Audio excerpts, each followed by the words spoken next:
Yes, good afternoon everybody. Welcome to WildEarth. Welcome to our sunset safari. We do apologize once again. As you can see, we have got lots of rain that's coming down at the moment at Djuma Private Game Reserve and in Pridelands. So Liam, Tristan and of course Chris in Pridelands, they will go out as soon as the rain does subside. So we do apologize for that. And I can as well see that it is World Biodiversity Day. And I think it's fantastic that actually Jax has explained so much about that at Penguin Beach, which is really, really fantastic and nice to learn about. But on top of that as well, don't forget this evening, it is our Fireside Chat. So of course this rain will not keep us away from that. It is a tribute to Hosanna and of course hosted by Tristan. So please stay tuned after our sunset drive.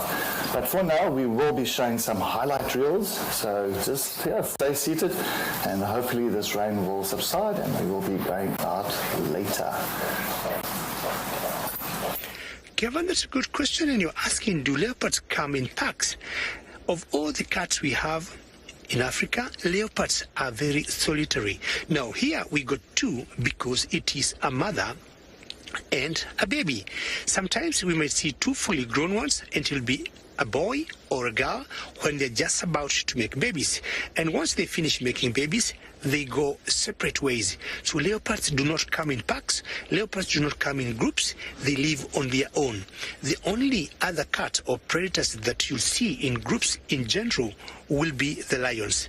And once in a while, you might also see cheetahs, either a mother and a few cubs, or you might see 3 or 4 boys living together. But specifically, like this sleepy leopardess here, they'll always be on their own. So at one point, when this cub will be about 2 years old, the mother is going to show her the door and will tell her, now go live your life. Just like you kids, I'm sure most of you are maybe between 11, 12 years old or 10 years old. When you'll be getting to about 18, your parents will be happy to know you're independent, you're big enough to take care of yourselves, and you can live your own lives by the time you're turning 20. So this cub here is about 9 months old, but when she'll be about 2 years, she'll go her life, or 2.5 years, and she'll be able to hunt for herself. Anything after about 1 year or 1.5 years, they start hunting small animals. But by 2 years, 2.5, the mother will know, my daughter now can live on her own. She can go, feed herself, and she can go get her own babies. You kids are very lucky. So leopards, these are we call this the African leopard, and I'm sure you have heard of snow leopards. Those are the ones maybe you could be having where you come from, but these particular ones here, we call them African leopards. Other different leopards that occur in the world are like the snow leopards that may look white and maybe not have spots or patterns like what you see here.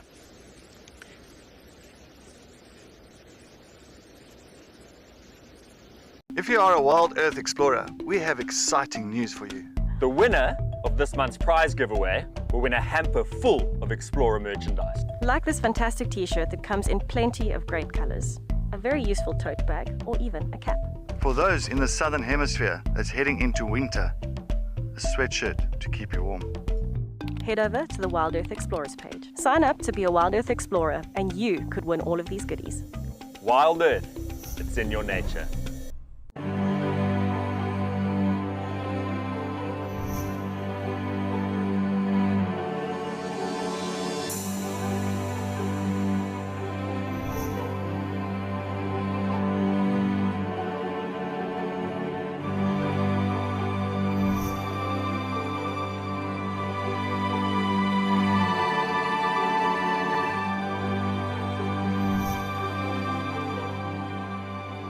Around because Herbie went out this afternoon and he did survey the perimeter, and it seems like none of the usual suspects out here on the western side have made a return, such as the cheetah and Shudulu, the female leopard, as well as Hukumuri, the male leopard. And while I'm saying that, welcome back to all the normal viewers as we have now left the school drive. So please don't forget to join us on the hashtag Safari Live on Twitter and on the YouTube live chat. Send us your questions and your comments, and also let us know what you would like us to look for, what you would like us to discuss. Is there any tracks that you would like me to focus on? Otherwise, I'm just going to be looking for the usual suspects, and also just chatting about whatever interesting that I come across. It would be great though if you guys joined us with your interests and your nice things that you would like to know us about. So we're just going to head in a southerly direction and see if maybe in the meantime, a little bit later this afternoon, Shudulu and Hukumuri make an appearance, and we'll pick up on their tracks. In the meantime, back to Taylor at Chitwa. Maybe Shudulu. I did hear that she was in the far west. Welcome back, everybody. Also, I obviously found out what happened with the Nkuhumas. The Nkuhumas had a fight with a clan of hyena. Well, they didn't quite have a fight. There was a bit of a squabble, and the lions lost. But that's also, I suppose, because most of the lions had actually got up and left the carcass, and there was just 3 that were holding on to the buffalo. And I think at one point I counted about 13 hyenas, and it was amazing to watch from the video, the intimidation sort of method that the hyenas were using, rowing one another up by vocalizing quite heavily and then slowly moving in and sort of hacking at those the lions, and then off they went. But look, I've got the elephants again.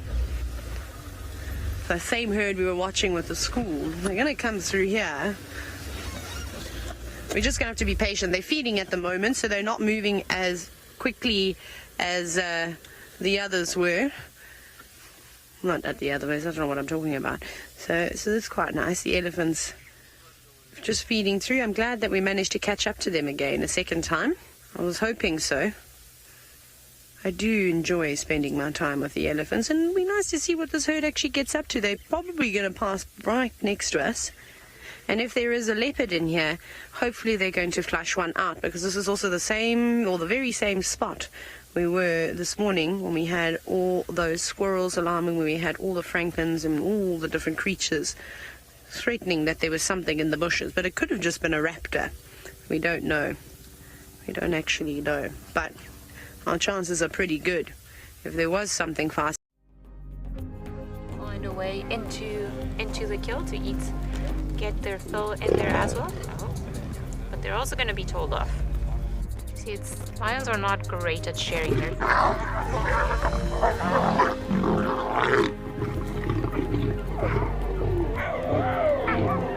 Okay, guys. Let me just taking frustration out on the other lion, but you see, it was interesting. In the woodlands of Juma lives a lion pride with a taste for buffalo. Look, this is insane.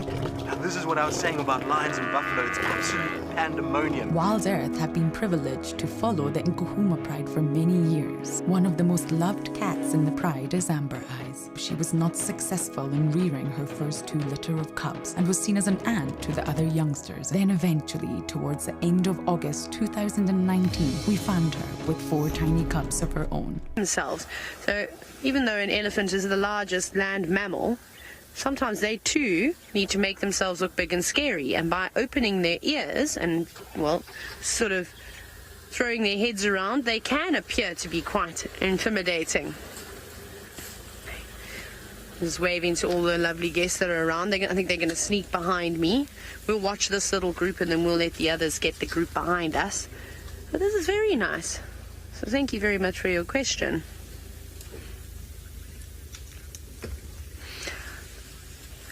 Tiniest goes, good spotting. Just like I think we've been spotted by this young elephant on the left. I don't know, it's eyed us out, and just watching it, that little fella has definitely seen us. Now, the reason why they do secrete from the sides of their heads, this little one isn't showing much at the moment. It's because they basically have an overstimulation of adrenaline, which can mean a number of different things. So we call that their temporal glands, and it can indicate stress or excitement. It can be that they're frustrated, might mean that they're sick. It can mean a number of different things. So normally elephants secrete at this time of the year. Actually, not right now, but in a little while, because of food availability. and that the nutrition of the food changes. Hello, big girl. Now she's even just watching us as she goes past. You can see how close she was. Hi, elephants. Let's not play pin tailor in. Hello, big girl.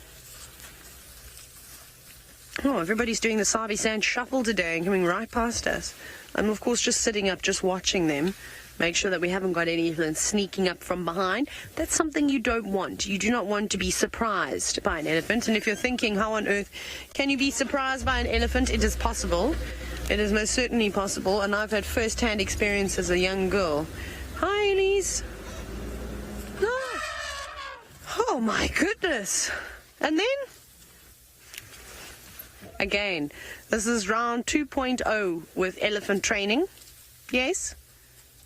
Are you that terrified of me? Surely not. Again, it's a young female. The reason why I say again is because I've come to the conclusion that once they reach about 5 years old to about 15 years old, they're always the ones that come around the car and cause a bit of trouble. I'm thinking, can we roll back? Oh yes, Ferg, we can do that. We can do silent safaris now. Wonderful. Well, I'm just going to roll on into position, and we're going to sit with these elephants for as long as we can, but I suppose you'd like to go and see that creature with spots.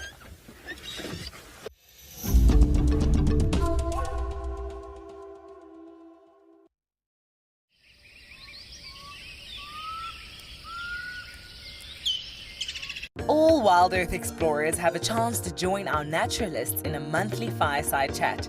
This is a great way to learn more about our guides, animal characters, and wildlife locations. We would love to hear from you as to the topics that interest you the most. Email us your ideas or tweet using the hashtag WildEarth, and we will be sure to take them into account when planning our evenings around the fire in the future.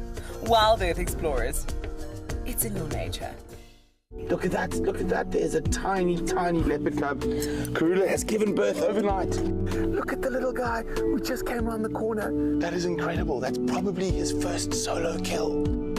Oh, that is wonderful. Oh, and have a look, here comes Osana with the monitor lizard. Osana, of course, at the same time decided to go climbing up the tree. He's just nearly fallen out of it again. Look at that, he's running away. The buffalo is chasing Osana at the moment.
Josh, you're asking how old can leopards get? Anything 12 years is an average lifespan, but some have gone to 13 and 14. Around this area where we are of Juma, we got one big male that we call Tingana, and he's about 12, and he looks to be in very good shape. So they can live for long. 15 years have been recorded, and I think the 15 is the longest I know of. But yeah, I mean, they can go up to 14, 15 max, I would guess. But of course, it depends on the individual. Some will die at 10, 11, or 12. And again, so many factors come in play. Availability of food, challenges they face from other predators like hyenas or lions, or territory size. Sometimes they fight with each other, and fighting doesn't mean that's your lifespan. Sometimes the fights are fatal. So all this happens. Sometimes you've seen lions coming for leopards and killing them. Unfortunately, leopards could be poisoned for one reason or another. For example, in the villages, if leopards keep sneaking and going to people's homes and they get goods, like the village I come from way back, we had leopards that would come and sneak at night, and there are times we could even lose about 20 goats and 20 sheep in one night.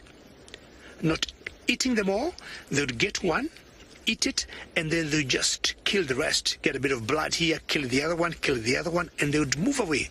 And the following morning, Claramba, can you have a look at your face now? You might be hearing some firing shots out there. We got other friends of ours, guests who are enjoying this beautiful sighting, and they got cameras with big zooms, almost like 1,000 millimeters, huge, like guns. And that is the princess of Tandy. See the communication she is having with the tail. There's something that's got her attention, and they might have seen something together with the mother. See, both of them are looking in the same direction. Look at how she jumps, and look at her belly. I don't know how many pounds she got, and that's a sign of happiness. Well, just having a closer look at some of the little trees around here, and this is very interesting to look at indeed, because look at all those tiny little leaflets on there. Now, it's interesting to note that from the base where my pinky is over there, all the way around the outside, back to the base once again, that is one leaf, not one of those tiny little ones there. So this is a compound leaf. And because each time we have a branch and then it branches again, we say that this is bipinnately compound. So it's a bipinnately compound tree. And also, these are thorns, not spines, because leaves, thorns are sort of modified leaves, and spines are modified branches. Now this is growing next to an axillary bud, which is just on the inside there, and a spine would be growing from an axillary bud. So when we talk of a sickle bush versus an acacia or the Senegalia or the Vachilias, then we are talking about thorns, whereas if we talk about the sickle bush, we would be talking about spines. So that's quite a difference that we do see. It's getting a little bit technical in between these two types of very thorny looking trees. And this one in particular here, this is looking like a Senegalia or Vachilia. I always get confused now with this new classification, but the old Acacia robusta. This is obviously, these little leaflets do get eaten quite a lot by giraffe, and they very much prefer these. They're very, very nutritious, and it's a very... My name is Tessa. I studied animals and insects, and I specialized in African vertebrate biodiversity. But first and foremost, I am a naturalist here at WildEarth. What inspired me to become a naturalist was a combination of a childhood love and passion for wildlife from our family holidays. It just became this amazing passion, and it ignited this fire that just would not go away. To me, the skills that a naturalist should have would be that passion, making sure that you know why you've got that passion and keeping it going no matter what. The determination to never give up, because it's not the easiest place to be, but I can tell you in my experience it's the best place to be, with the biggest differences that you can make. If I could be any animal, I think I would be a leopard. To me, they're the perfect combination of elegance and power and determination and independence, and yet just so beautiful. And they'll pincer closed on a nice wound. So lots of uses, and the animals also like feeding on it. So it's a very nice, useful tree. Right, once again, how could we not? Let's go back to Thandi and Tlalamba. Yes, thorns sometimes are good, and leopards will always avoid thorns. And look what Thandi decided to do. After feeding, and she's now full, she decided to climb that tree and have a nap. How beautiful is this? How wonderful. It could not get any better. I'm not sure whether I'm going to call this a money shot or what I'm going to call it. But it's very characteristic of leopards. And it's in general, when they are well fed and they are happy and doing fine, they tend to go in such open places, not concerned of any danger. And if you look at the eyes there, she's definitely having a nap. And I'm trying to imagine that log is still a bit warm, and got some bubblers in the background that are kind of trying to wake her up and disturbing her. In general, bubblers are always very chatty birds.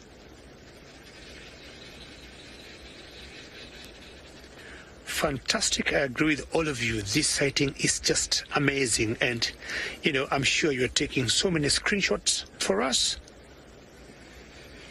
And just how to see them together with Kalamba earlier. And I think the daughter is just laying somewhere down there. She doesn't want to come up. And I'm looking at the angle. It looks a bit tricky.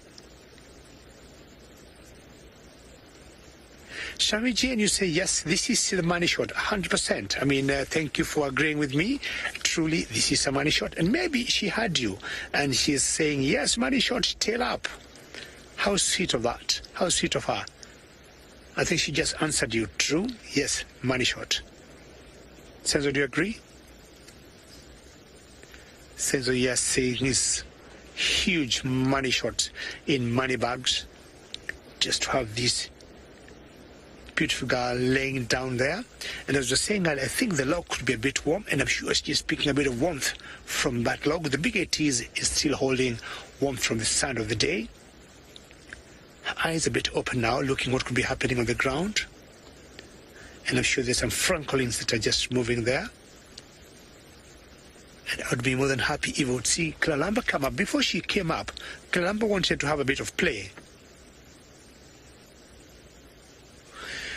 Michelle, that is the sweetest thing I've had today, that you're going to make this your screensaver. Wonderful, Michelle. I mean, that we might even do that in our final control, have our computers. Look at it, the tail up, as screensavers for all of us. I may also do the same on my computer.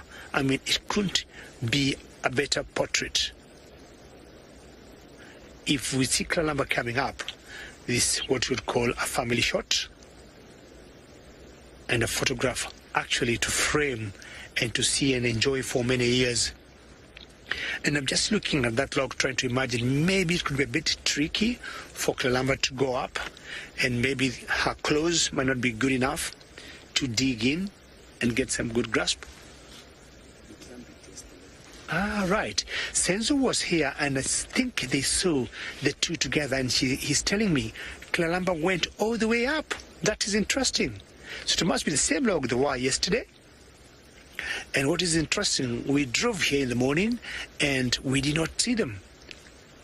And that's the beauty of our drive. One time the animal is here, the next time it's not there. You go, you miss it, and someone drives behind you and spots the animal. Excuse me there, she just turns, like how we would turn in our beds. Truly, it couldn't be wonderful than this.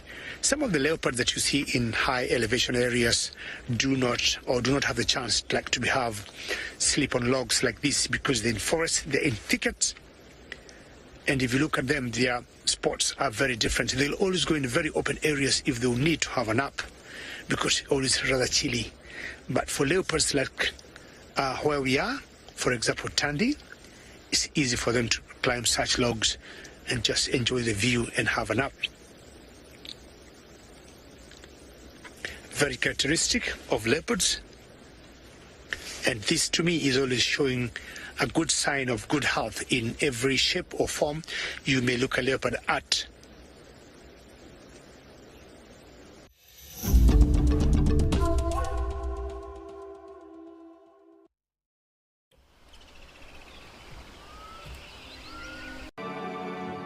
I'm not going to come too close because I know you got your babies. And hello, you old friend. Isn't she spectacular? Oh, look, it's just too special. She's such a fantastic mother. Look at that, isn't that incredible?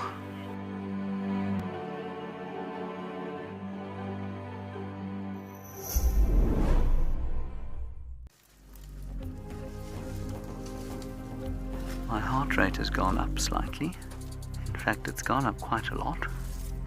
This elephant is now 2 meters from us. Okay, we might have to move here. No? Yes. Sorry, my friend, but you're about to push that onto the car. You see how cross he was that we didn't want to watch him push the tree over. That's why we moved.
Jackson, at your age, that's a very good question, and you're asking, would the animal paws get hot if they walk or if the ground is very hot, just like the dogs in the city? And yes, especially where we are, we have a lot of sun around, and when it's too hot, ideally the sun gets very hot.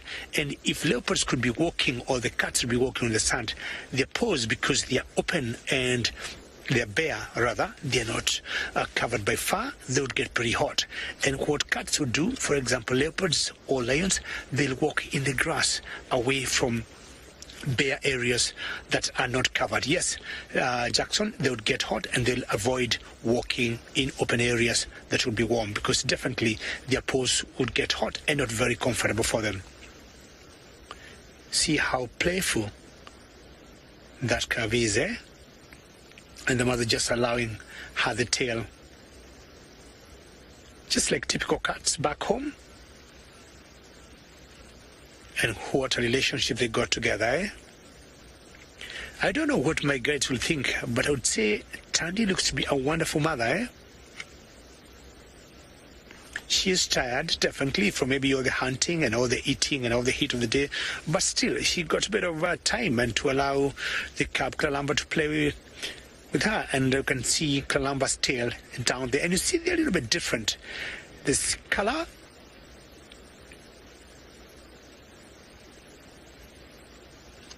yes, she's living up to the name Rainbow, definitely, and hopefully I'm looking at Kalamba in the next 1 year, giving the mother, a big run for her money as who will be in charge of this area when it comes to the girls. So I was looking carefully at their tails and notice the mother's patterns are conspicuous black and conspicuous white. And if you move back to the tail of Kalamba there, Senzo, you realize it's not as bright black, as bright white.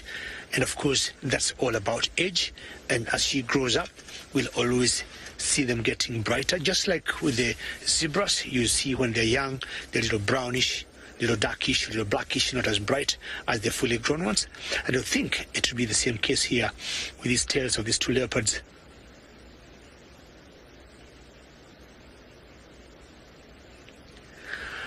Malaika, that's very sweet of you. You're saying I'm such a great narrator of these two. I hope I'll be able to continue doing that. But that's very sweet of you. Thank you so very much. That's a great comment and very kind words from you. Many thanks.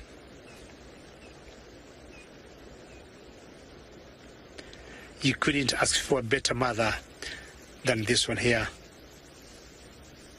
So when the cub slows down, she'll keep flicking her tail like, "Hi, girl. How you doing back there?"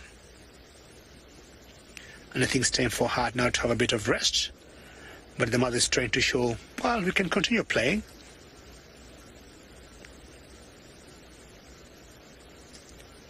This is quite exciting, and I can tell you I'm not going anywhere. And Taylor, let us know, what are you doing now, and where are you?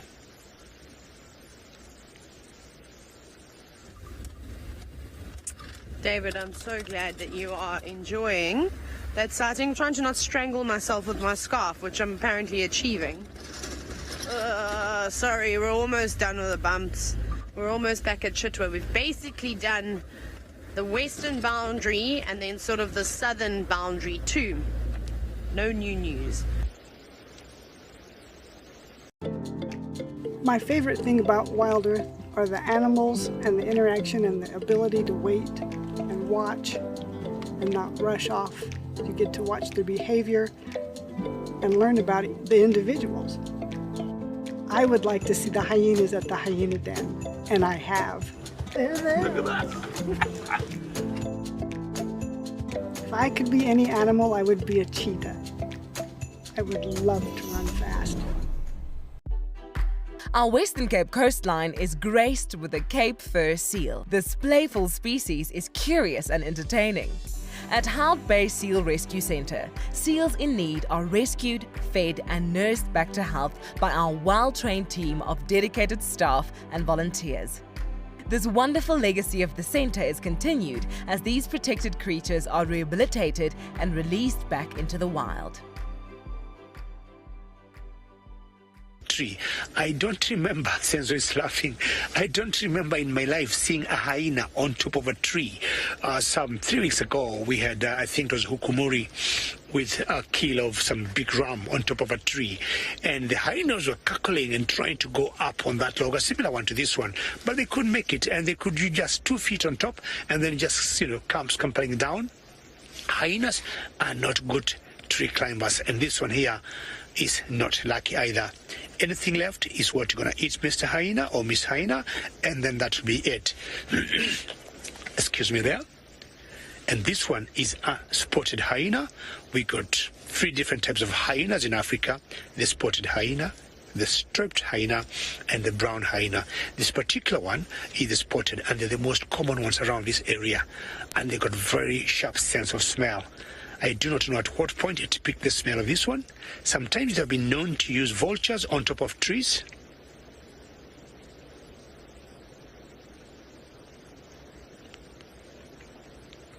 Minamu, you're asking how often would a leopard lose their kill to hyena? It's quite often, Minamu. Just the other day, we saw Hukumuri being attacked, I think, like a pack of 10 hyenas. And what Hukumuri did, he climbed up a dead log of tree, with his ram of impala, and he kept eating, but these hyenas kept calling and trying to climb the tree and calling and trying to shake that log. And at one point Hukumuri was like, you can have it. But luckily in this particular case, I think Tandin Klalamba had eaten it. Any one time they pick the smell, and unfortunately if it's on the ground, the hyenas come, that leopard will lose that kill. And the same case would happen to cheetahs. But luckily here, Tandy and Klalamba had eaten enough, so all looks good. So it's always a 50-50 thing, but sometimes leopards are always lucky to eat Minamu their kill through without interference of the hyenas. This is one good example. From when we got here, from the behavior of the hyena, I don't think the hyena is very impressed with what she has found down there. Not much left. And sometimes when they get a lot left, they'll always go calling, ooh, ooh, for the others to come and join the party. But from her behavior, I don't think there's anything. Maybe just the hooves, a bit of skin, and just the skull. And she's like, this is going to all be my kill. I'm going to eat it, and that's it. Very rarely you'll see hyenas come into a fresh kill when a leopard has not eaten. And what do we do? I would say 9 out of 10 kills, and especially the males, they'll always drag the kill up straight, the tree, even before starting to eat it. But I think either Tandy and Claramba were a bit hungry and they chose to eat from where they were, or they knew by the time, any other predator like hyenas or lions would pick the scent of the kill, they'll be done. If you are a WildEarth explorer, we have exciting news for you. The winner of this month's prize giveaway will win a hamper full of Explorer merchandise. Like this fantastic t-shirt that comes in plenty of great colors, a very useful tote bag, or even a cap. For those in the southern hemisphere that's heading into winter, a sweatshirt to keep you warm. Head over to the WildEarth Explorers page. Sign up to be a WildEarth Explorer and you could win all of these goodies. WildEarth, it's in your nature. All WildEarth explorers have a chance to join our naturalists in a monthly Fireside Chat. This is a great way to learn more about our guides, animal characters, and wildlife locations. We would love to hear from you as to the topics that interest you the most. Email us your ideas or tweet using the hashtag WildEarth, and we will be sure to take them into account when planning our evenings around the fire in the future. WildEarth explorers, it's in your nature. Hyenas close by. Not sure where this one came from, but sometimes it doesn't take long before we see them landing one after the other. There are times you just see one, and in about 5-10 minutes you see about 15 or a pack of 20 just landing. So at the moment we got one Katrina, but if the others would think wherever this one went there could be something, well, she's going close to the cub, and Kalamba is a clever girl, as I said earlier. She knows she needs to go to higher ground, and from where she is, she knows she is very safe. And as Paul was asking before, if she gets a chance, she'll go for the cub. And here in the wilderness, we always talk of one chance. One chance of mistake, you're in trouble, or one chance and you use it wisely, you're good to go. And I think Kalama is just fooling the hyena like, come on, come up. Senzo, do you agree? She's too playful. Try and come up here. Let's see how good you are, whether your clothes can bring you up here. So again, you apologize for the flashes. Those are the paparazzis, and they are also enjoying this sighting together with us. So you see the flashes coming on and off as they keep shooting. Look at the hyena, just trying to look at them. Like, why did you finish everything? What did you think I would come here for? So Tandy changes position, changes her posture a little bit, keeps an eye on this predator hyena. And either the hyena think, this could be something else or some remnants left elsewhere.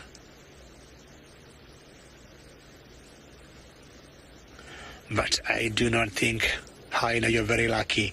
These two girls made good of their meal. They did a good job. They had to finish, or maybe what they ate and what was left was not of much substance.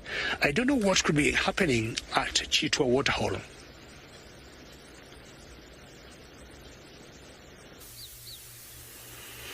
Normally one of two things, David. We're either looking at the hippos or the fish eagles or the crocodiles, so more than two things. I suppose there's lots of things that can happen here, but we are, at the moment, paying attention to the hippos because we have not heard the rasping calls of Tingana just yet.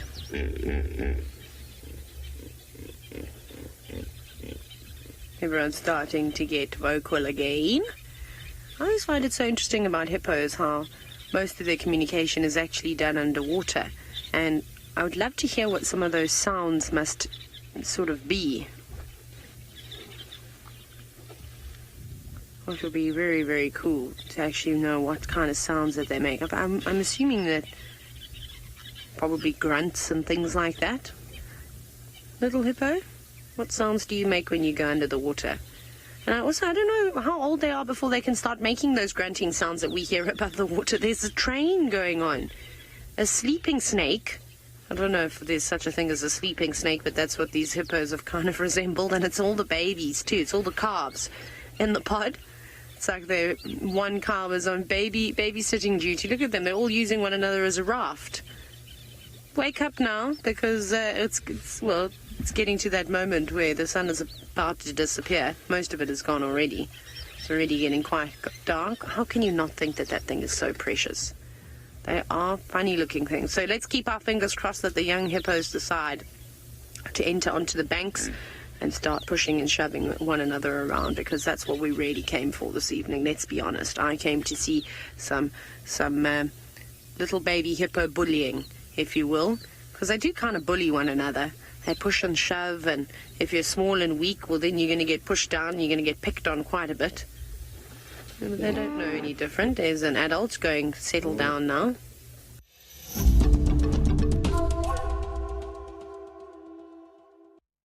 Look at that, there's a tiny leopard cub. Karula has given birth overnight. Look at the little guy, we just came around the corner. That is incredible, that's probably his first solo kill. Oh, that is wonderful. Oh, and have a look, here comes Osana with the monitor lizard. Osana, of course, at the same time decided to go climbing up the tree. He's just nearly fallen out of it again. Look at that, he's running away. The buffalo is chasing Osana at the moment. Tingana has been affectionately known as the Duke of Djuma for many years, but his path to the throne was not an easy one. Mvula was a legend from the south. This is the cat that I'm pretty sure Tingana was sniffing around for. That is Mvula. How exciting is this? Eventually, Mvula lost, but his young son Quarantine started to push through from the east. At the beginning of 2018, an intruder arrived. His name was Hukamuri.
It does look like that female's maybe the babysitter this afternoon. Well, it looks like there's two adults there. There's definitely more than 1, 2, 3, 4, 5, 6, 7, 8. I can see 8 little heads all over the show here. At least 8, if not even more. And they're always so curious of the adults. You should have seen earlier we got a glimpse of a big bull moving into the scene, into this area where all the youngsters are. And just like when a male lion enters into the scene, when the pride have been relaxing, how all the young cubs get up and they're just absolutely mesmerized. Well, the same thing happened with a big hippo bull.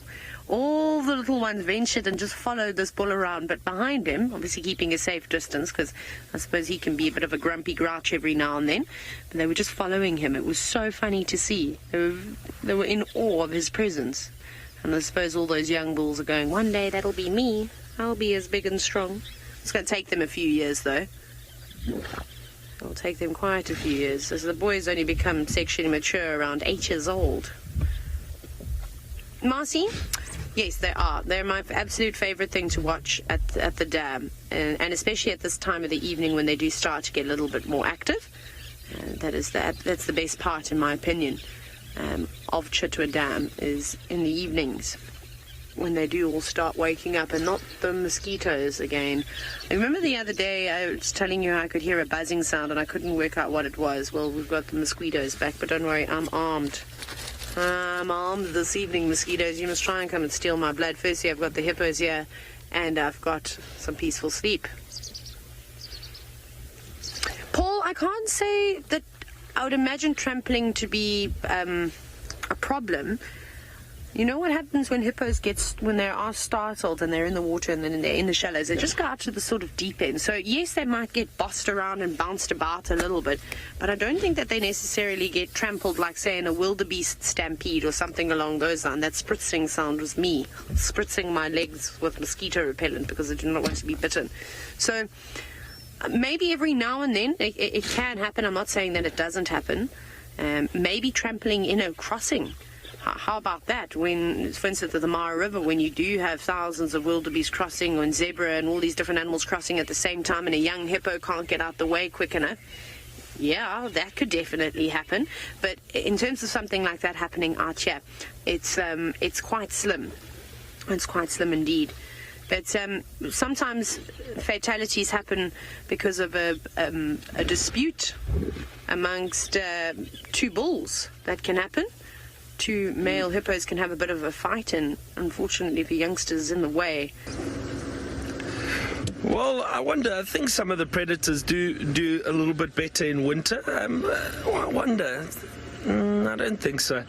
I think that's what Taylor said.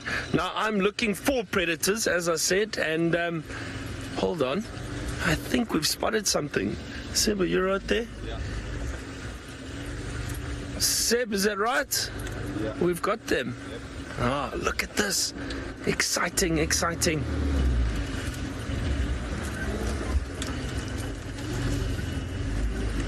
Hold on. Have a look, have a look. Let me try squeeze through here quickly. Actually, this is a little bit better over here.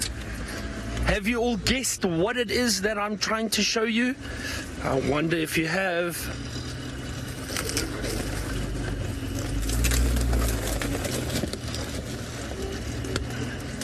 And they're sitting up. This is exciting. Seb, have you got a clear view through there? Is that all right? Look at this. We found some cheetah. Isn't that amazing? Now, I think this is the female with the two youngsters. They're just lying, enjoying.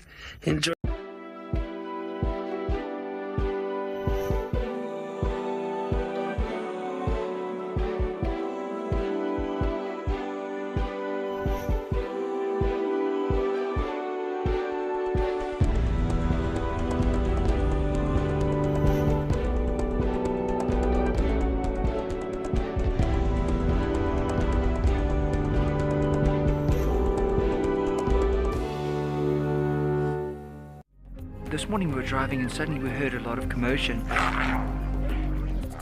I think the wild dogs might have caught an impala then, or the leopard might have caught the impala, and as it was dragging it, the wild dog saw it, started chasing the leopard up into the tree, and then the hyenas came to steal it.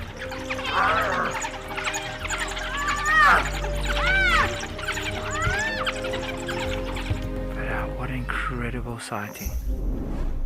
Someone this morning that said they had seen these cheetah cross onto our property, and that's how we kind of knew where to start looking. And I took a chance by coming here.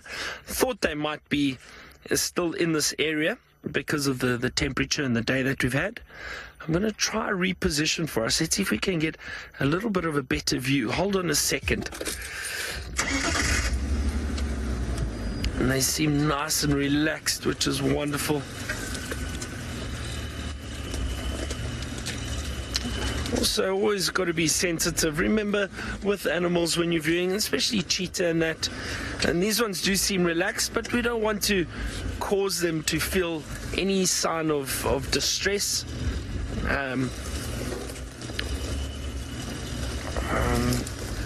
There we go. That's actually a nice view of our park over here. And we've got a bit of shade. Seb, is that all right? Am I out the way there? There we go. Wonderful.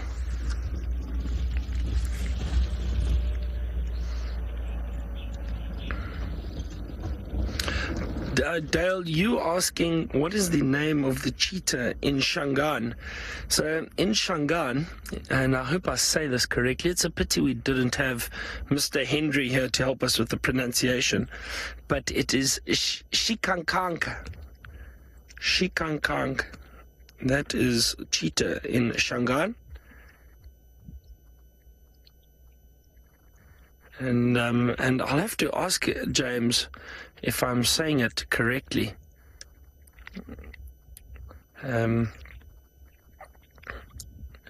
Maybe he will agree or disagree, who knows, but I think it is Shikankanka is the correct way of saying it in Shangaan.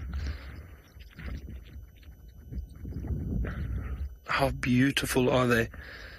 I really enjoy these cats. They're very different to the larger cats like lions and leopards, and we don't see them very often, so it is always special.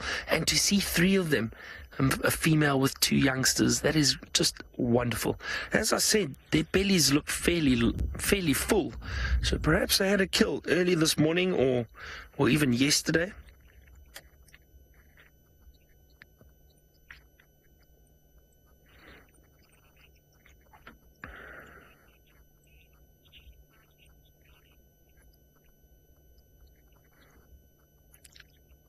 I'm sorry, Lou, could you just repeat that? I lost you there a little bit. What did Sky say?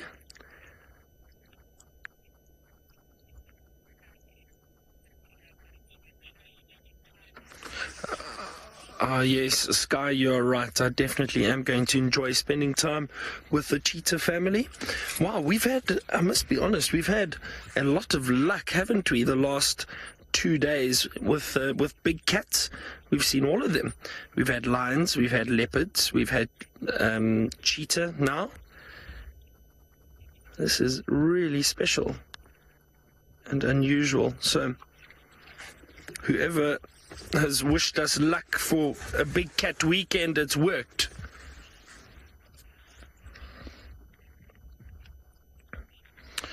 Now, Tiffany, cheetah cubs, they'll stay with their mother. It depends. Sometimes I have seen females staying with the mother for longer periods of time. Males tend to form coalitions, so they'll be not necessarily pushed out, but or to an extent, yes. The female will say, right, it's time for you to go off on your own. And she will usually push them out at about 1.5 years to 2 years old, very similar to that of leopard, from what I've seen.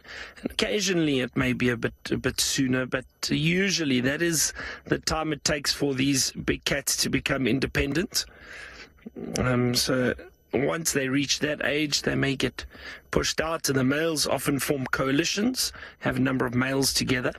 And the females may hang around with the mother for a while, then often they tend to move off on their own. Now, I know most of you have seen a lot of cheetah up in the Masai Mara, and I would guess that they definitely have seen more family behavior from the cheetah in terms of when the youngsters move off, how they Ribbon is the matriarch and has recently been seen with injuries to her body. Corky was the previous matriarch and is believed to be taking back her status. Intima was born to Ribbon in February 2017 and also enjoys a high ranking. Hart is the next rank down, and in June is believed to be the lowest rank, easily recognizable by a floppy left ear. 3 brothers named the Avoca males arrived in Juma in 2018. This area had recently been vacated by the Birmingham boys. In 2019, they were seen mating with females from both prides and went on to sire cubs with them. The most recognizable lion in this coalition is Darkmane. Aside from the dark mane that gave him his name, he can be recognized by a distinctive limp. Full grown just yet.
In that tree are two carcasses. There's a duiker carcass and a waterbuck.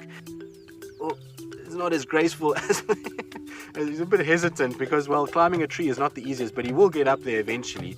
So let's see. There he goes. And look at the power in that. That is a massive 500-pound cat that has just climbed the marula tree and is up in there. How cool is this? I don't know how he's going to do it, but let's see.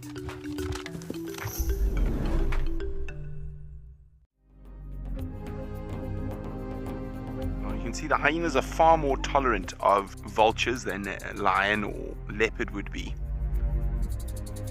Occasionally a hyena will bite sort of a couple of tail feathers out of the back of a vulture, but I've never actually seen them, even once they've caught one, actually kill it.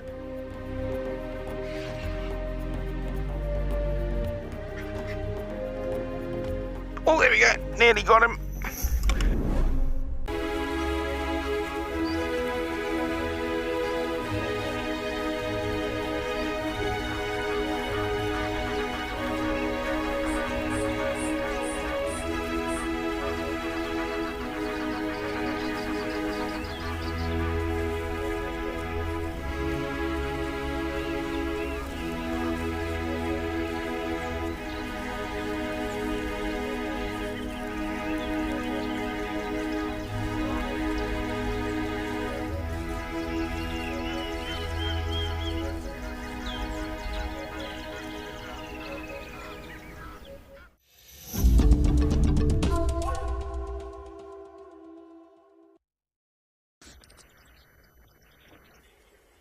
It's probably going to be dangerous. There might be blood, so if you're squirmish, look away now. I'm just joking. There's probably might be a little bit of blood in case I prick my finger. Anyways, when was it? I'm just trying to remember the day that Steve decided to try and pick as many leaves as he could from a ziziphus or a buffalo thorn, and he challenged me, and then I was cold, so I decided not to. However, warmed up and I've been stretching, and I'm ready to take on the challenge. Get the fingers loose. That's my tactic. Okay, I'm going to time myself. Let's see.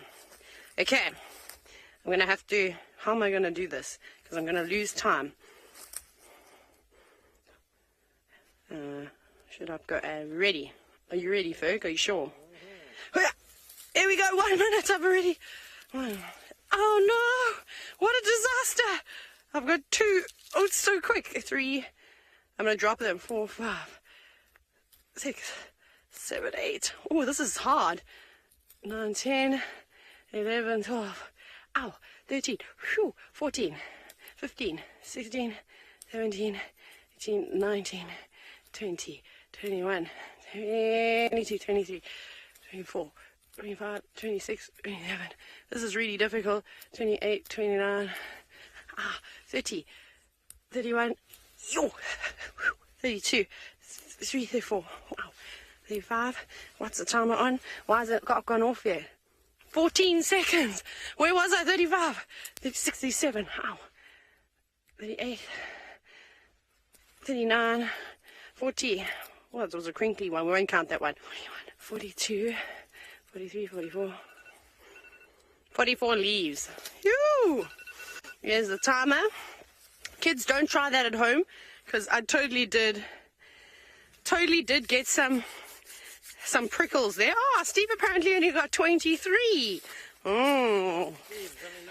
No, he lost the alpha male challenge. He's now lost the Zizzyfush challenge. We're going to have to, well, see if he'll be able to redeem himself a little bit later. We'll think of another challenge that he can take part in.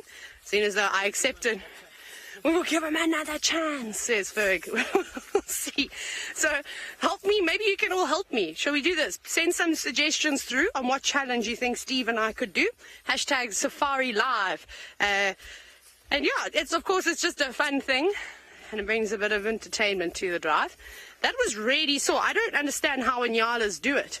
And kudu, and bushbuck, and even impala, giraffe. Wow. Yeah, I got pricked quite a few times. It's and makes you itch too when they do prickies, and I've got itchy hands. But anyways, all for science. But that was quite cool. And 1 minute, I mean, goodness gracious. And Inyala probably would have been able to have eaten much more than any of those leaves that I could have picked. Wonderful. Anyway, speaking of Steve, let's go across to him and see what he thinks about me beating him. Well done, Taylor. Well done. Now that your hands are defrosted in the afternoon, you were able to pluck off more leaves than I did. How many did you eat?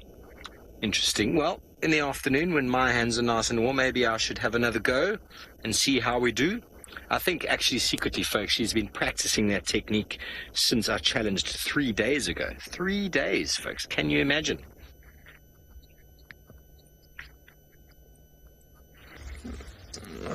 No, it looks like there are some other vehicles that are joining at the moment. So they will potentially try and see these cats. So it's going to be difficult, I think, for everybody else to see them, because it's not really an easy position to view them. We're very fortunate. We've got the camera and our French connection, Sebastian.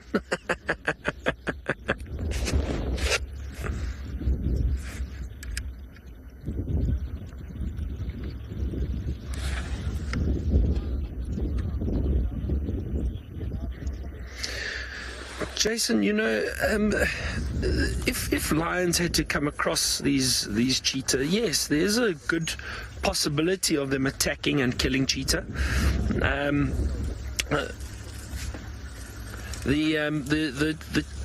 mean, cheetah are really low on the predator hierarchy. So what happens is they do get threatened by larger predators like lions. And there's a good chance that if lions bump into them, they will potentially kill them. Hyena and hippo walking side by side, terror etched on the expression of little hippo.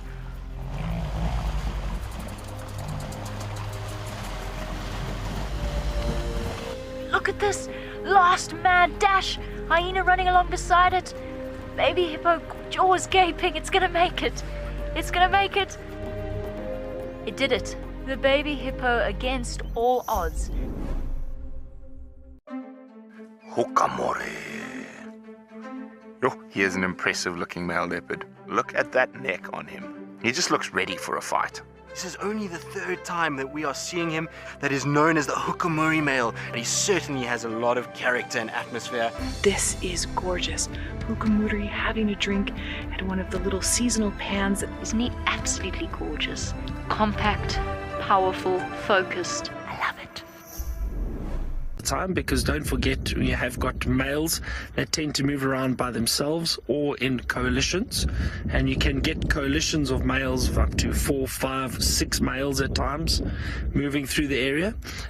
But remember, with the females, it's mostly prides, so the females with sisters and youngsters, and that's how the pride grows. Whereas cheetah, generally the females are solitary unless they've got cubs, as in this situation. And these youngsters are still relying on their mother. The male cheetah, however, do sometimes form small coalitions, 2 or 3 males together. But also what I've seen a lot in the Sabi Sands is a lot of males moving around by themselves. And we've seen solitary males too. So definitely more solitary compared to lions.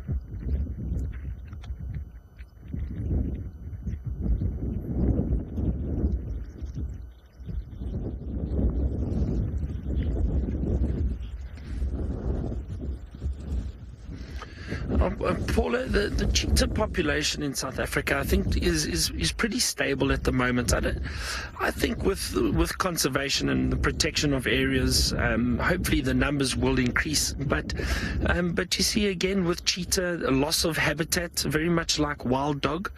Loss of habitat is the main reason for the numbers diminishing.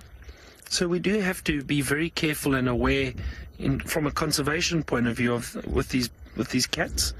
And also I think with other predator numbers increasing, but there seems to be a general balance. They've got to watch out for lions, even leopards. If there are a lot of predators around, then the cheetah, if they do hunt, a lot of their kills get stolen by other predators.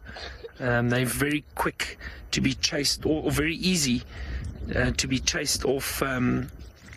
Sorry, let me say that again. They easily chased off of kills. And if you think, I've seen vultures come down and chase a cheetah off a kill before, just to give you an idea.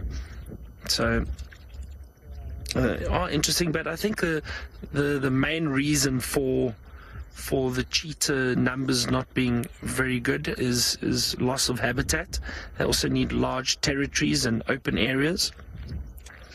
But it seems to be pretty stable at this stage, so hopefully it continues so. And again, I always say this, but it's true. Tourism is a huge help for conservation. With people coming out on safari into Africa, not just South Africa, but into Africa, you promote areas or create areas or cause areas to continue looking after the wildlife, because people are coming out to see them. So it is very, very crucial.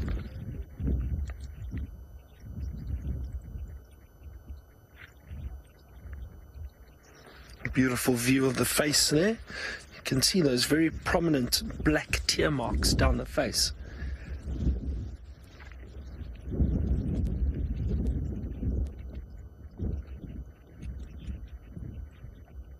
And Ruan, you're wondering why the cheetah have the tear marks. So the main theory behind that, Ruan, and again I say a theory because we don't know if it's definitely proven or not, but the theory is that, the cheetah are generally diurnal hunters. They hunt during the day, and especially in the harsh light of the day, those black markings help reflect light away from their eyes, so they are able to see a lot better when they are chasing down prey. So that is one of the theories behind the black markings. It makes sense if you think about it. If we think about lions, those white markings under the eyes, and that is to reflect light to the eye for their nocturnal vision. So it would be the opposite for diurnal cats like the cheetah.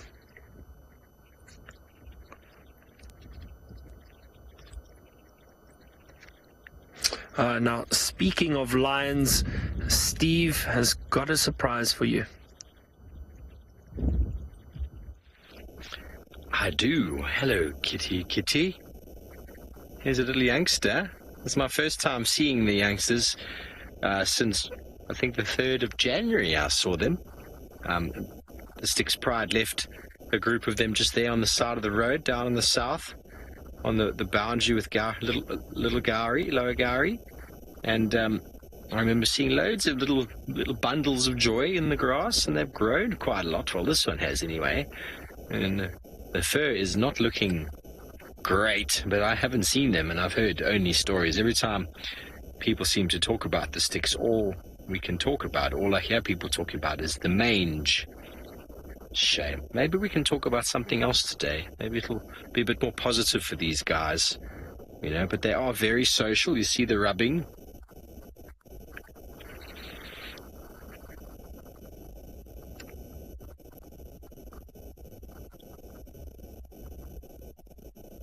Child of the universe, very good question. The evoker males coming in from the north will have no doubt influenced some sort of dynamic within the area.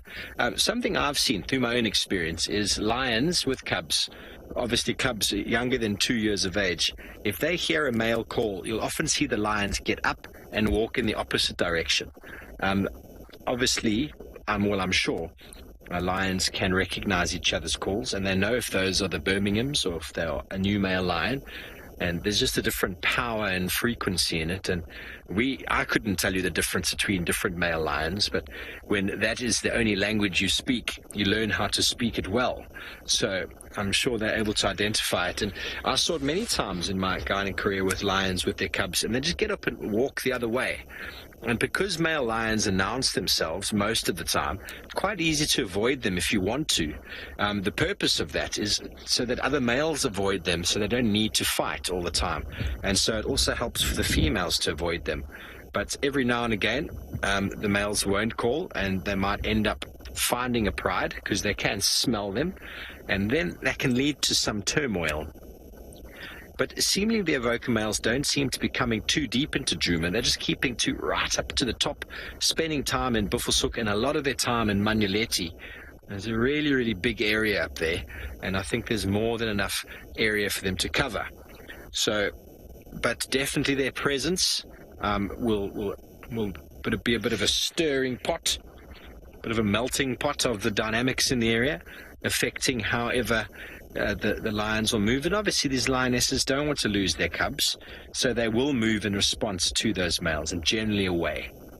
So I have no doubt it does influence the movement of them. But now here they are in pretty much the heart of Djuma. So this is Tundi's turf. We've had the Nkuhumas not far from here, so they're right in the middle of sort of no man's land, so to speak. Taylor probably showed you this morning on the map where they are.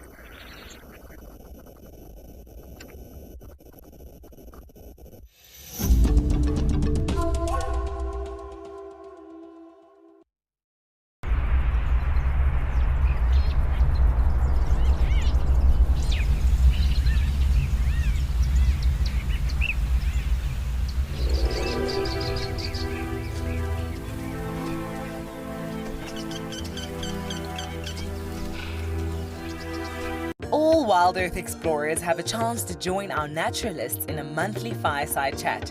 This is a great way to learn more about our guides, animal characters, and wildlife locations. We would love to hear from you as to the topics that interest you the most. Email us your ideas or tweet using the hashtag WildEarth, and we will be sure to take them into account when planning our evenings around the fire in the future. WildEarth explorers, it's in your nature. Look at that, there's a tiny, tiny leopard cub. Karula has given birth overnight. Look at the little guy, we just came around the corner. That is incredible, that's probably his first solo kill. Oh, that is wonderful. Oh, and have a look, here comes Osana with the monitor lizard. Osana, of course, at the same time decided to go climbing up the tree. He's just nearly fallen out of it again. Look at that, he's running away. The buffalo is chasing Osana at the moment.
Maybe they've got their winter coat on.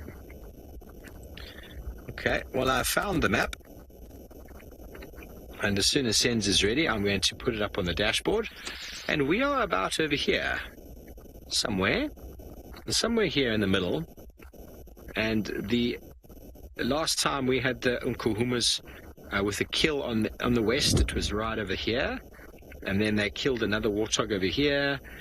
those two young individuals that were lost from the pride hung around this area for most of the week. The Nkuhumas had abandoned them, so to speak, and have gone up to the north here, where some interaction happened with the evoker males after dark. We don't know. And then a buffalo was killed, and the Nkuhumas went all the way back down. Nice, and you're keeping up with me there. And they've spent the rest of the time over here. So that seems to be the fact, because Amber Eyes is denning somewhere in here, and the whole pride seems to feel the need to stay close to her. But a lot of that might also have to do with the fact that the evoker males are sort of just coming in and out of Djuma in the north here. Not very, very prominent, but they've got an enormous amount of area north of us. It just keeps going and going and going. So we are only a small spot in the spectrum of territories with these prides, and they all cover an enormous area that we don't even know about. For example, this is the second time I am seeing the sticks, and I've been here for 6 months. Yeah, and the first time I saw them was right over there. It was there. Yeah, it was right there on that junction. And then I got to see, as we left, we got Tingana walking in on the road, being his original self when I arrived. And then he went through a little patch of being a little bit unwell. But he's had his medicine, and he's feeling much better, as we know, and he's around doing his thing. Well, Sen's enough with my map. Let's look back at these little cubs that are playing a little bit of loving going on there, a little bit of scratching. Nothing like a little lion cuddle to get you excited.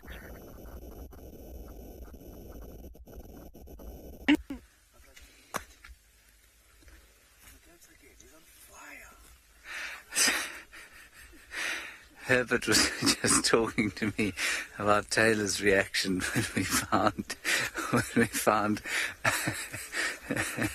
Tundi yesterday.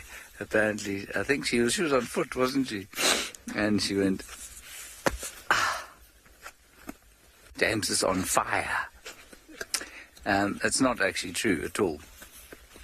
What happened yesterday when we found Tundi was we just got lucky, as 90% of the time when you find leopards, unless you're Herbert, is the case. We were driving past Buffels Hook Waterhole, and we heard the distress call of a duiker, which I suppose was quite clever of us. I mean, Senzo and I, we both heard it, drove in. We did a bit of investigation, heard some squirrels going crazy, carried on driving up, and then Senzo, for the second time in the day, spotted a leopard. So I really don't think that I was much on fire, so much as being warmed by the fire of others, which I'm very pleased to be doing. I don't mind that at all. Let's have a look at the sunrise while we tell you what we're doing now. We've come to the northern side of the dam, and we are now moving towards basically where Taylor was. My favorite thing about WildEarth are the animals and the interaction and the ability to wait and watch and not rush off. You get to watch their behavior and learn about the individuals. I would like to see the hyenas at the hyena den, and I have. Look at that. If I could be any animal, I would be a cheetah. I would love to run fast. Our Western Cape coastline is graced with the Cape fur seal. This playful species is curious and entertaining. At Hout Bay Seal Rescue Centre, seals in need are rescued, fed and nursed back to health by our well-trained team of dedicated staff and volunteers. This wonderful legacy of the centre is continued as these protected creatures are rehabilitated and released back into the wild. Just found Tundi again, just coming in very slowly. Seb can see them. Okay, they're on the other side of the bank there. They're having a little bit of a warm-up play. Let me just go a little bit further in. Just hold on for me for 1 second. There she is. Hello, beautiful mama. And salam. Good morning.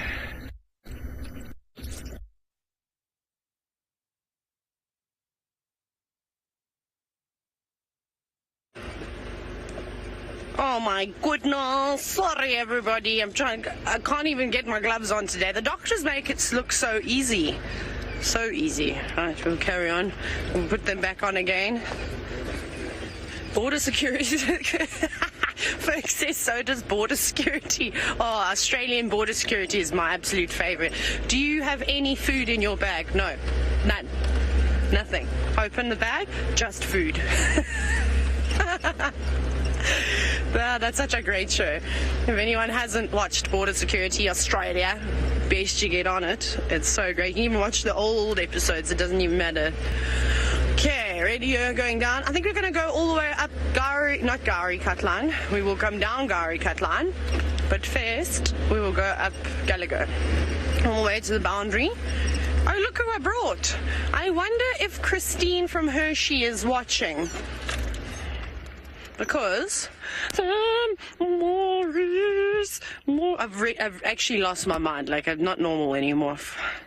I do need to go on holiday. This is Maurice, for those of you that don't know. He is wearing a kakoi, and then that belt, I have to lift up his trunk. Boop. Fearless. And he's got a birthmark. I worked out that Maurice has a birthmark. That's not dirt. So yes, I cut one of my shukas up, made this for him, and he now has a nice belt to go with it because he is fearless. Okay, go down, Maurice. And that is, I suppose I should have to tell you. So yesterday, I found out something, but I'm not going to tell you yet. I'll tell you just now. I'm going to send you to Steve Orville, who has managed to relocate on the Queen Tundi. Yes, well, we found her, and Talumba is here as well. And sorry about the leaves in the way, but if we a meter further forward, we seem to have no signal. The gremlins seem to be on very heavily attacking mode this morning. It's so crazy. There's a Franklin in between Tundi and Talumba. Talumba is just on the side there. She's enjoying rolling with a bit of something, and there's the Franklin in the tree. Spotted the leopard, should I say the Natal spurfowl. Very brave, walking around on the floor right next to the leopards. You'd call that very brave indeed, wouldn't you, Seb? And down it comes. I wouldn't even know where to look if there's two leopards around. Very, very cool. Very special to be able to find these two again. I haven't been able to see wherever the Dacre kill might be. I did see Tundi look up into the tree. Oh, here she comes. Oh! Julie, it doesn't look like they got very full bellies. I mean, the lumber's got a little bit of a paunch on it there. It's not too much. And Tundi, yeah, the usual. They've definitely eaten. There's the gorgeous one. And she's going to sneak up on Mum now. Look at that. Mum has no idea that you're coming. No idea. Look at that. Look at the back of the legs. We've seen Hukumuri hunt like this. It's cold in the morning. The best thing to do to warm up is to play like this. Very special. Oh, sorry it's behind the tree. There, Mum's teaching her that she might have gone a little bit too far. This is how you do it, young one.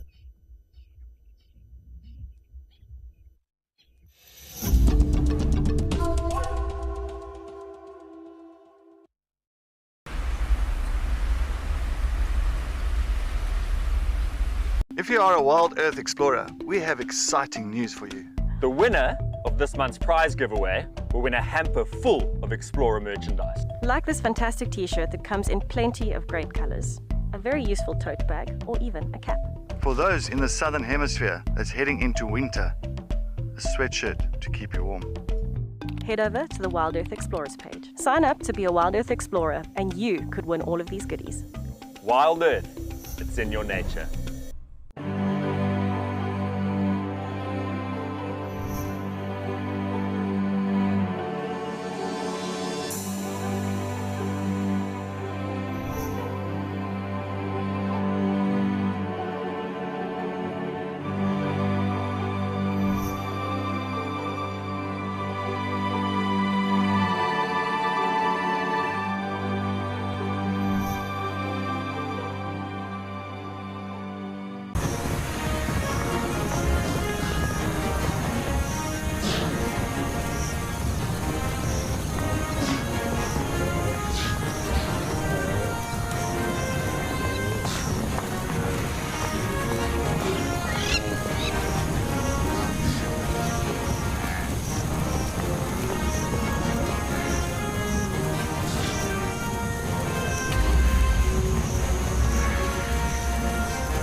It's non-stop.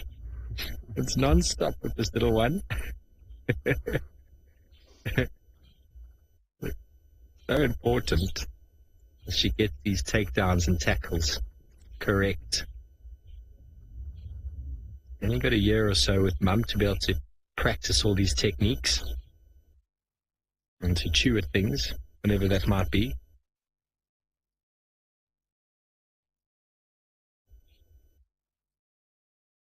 Well done, James, for finding these yesterday.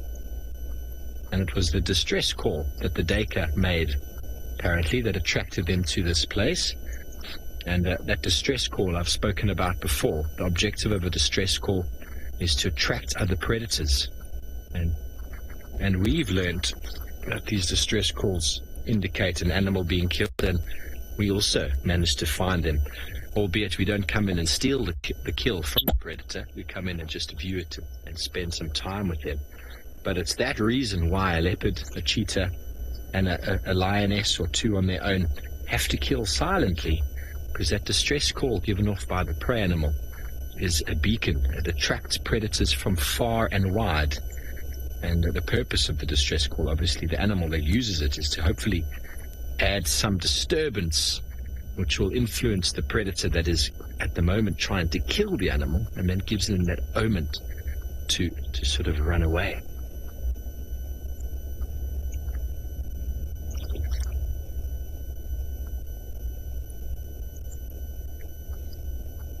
Summer, yes, of course. It is important to understand that the play that they're doing, see, she's going to do it again.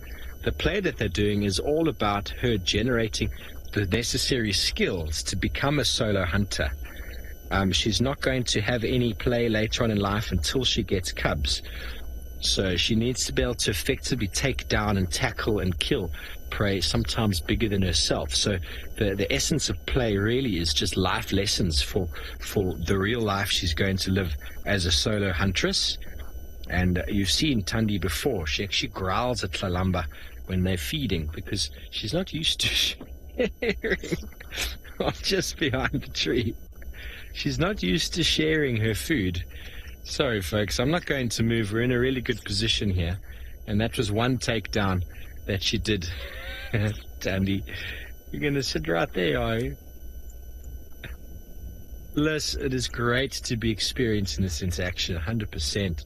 And it's because these animals are a little bit cold as well. Tlalamba's had some meat. He's constantly, she's going to come again through the thicket there. Going to come again.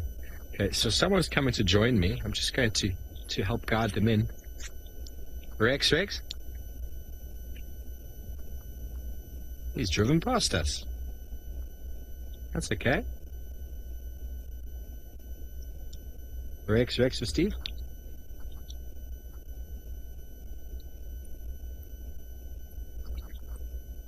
That's okay. Look at the eyes. Look at the intention. Look how she places her feet. And watch the tail. The tail will be the precursor to the attack. Look how she's stalking. The leopard stalk. She needs to get used to crouching those ears a little bit lower. Now she's looking intently at Mum. Mum is completely unaware. She's busy grooming herself.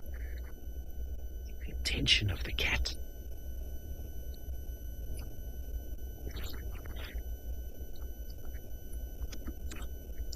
Rex?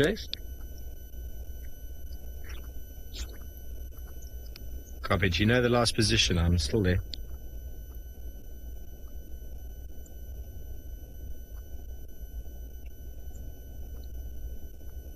Okay, copied. He was busy having a fat... Oh, got it! He was busy having a fat chat with his guest. He forgot where the sighting was. Okay, well, I'm not going to move. We are in a good position. I know that she's just behind the tree at the moment, but as you know, they are moving about. And I don't want to move at all because I don't think we're going to get a better spot, are we, Seb? Lest we lose signal again.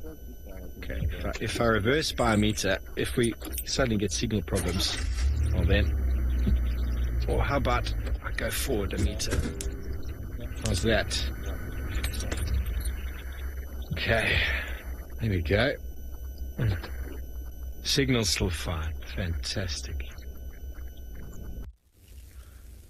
Hello everyone and welcome on board this live safari. We are coming to you live from the Sabi Sands in South Africa, and as you can see, we've got lucky with a clan of hyena that are making their way around and about behind us, sniffing about. My name is Scott. I'm teamed up with Senzo on camera, and I'm on an abnormal vehicle today due to the fact that all three of our other vehicles have decided to go on strike.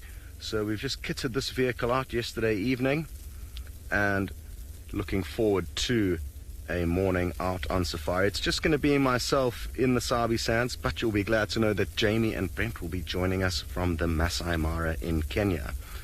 Now, it's interesting to see what these hyena are up to. Look at that one's eye. The one on the right eye definitely has a major problem. And isn't that interesting? I don't recognize this hyena. I'm not sure if any of you guys do. And what a cool shot that is. I wonder what it is they've got sense of here. We are quite close to our kind of northwestern boundary and the entrance gate into the reserve. So maybe they can hear some people moving about there, or maybe they can hear something further off in the distance. And I love finding these guys first thing in the morning. I always wonder what their night was like, because they do move huge distances at night searching for snacks. It doesn't look like these guys did get lucky though. There's no telltale signs of any blood on their face, so Find a way into the kill to eat, get their fill in there as well. But they're also going to be told off. See, lions are not great at sharing their food.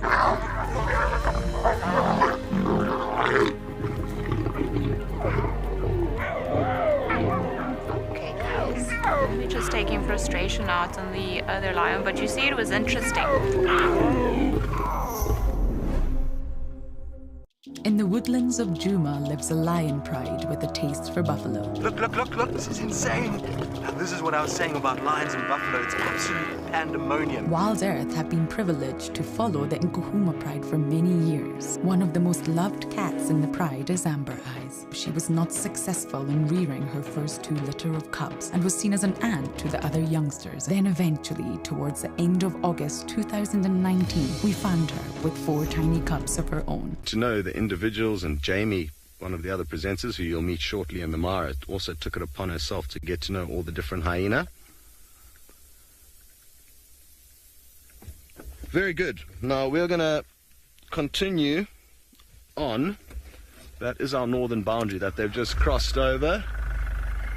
So we're going to continue checking our western boundary for any sign of the Nkuhuma pride of lion, and hopefully we'll get lucky with them. If not them, Tundi and her cub, a Leopardess, are on the menu. For now, though, you guys are heading up to the Mara.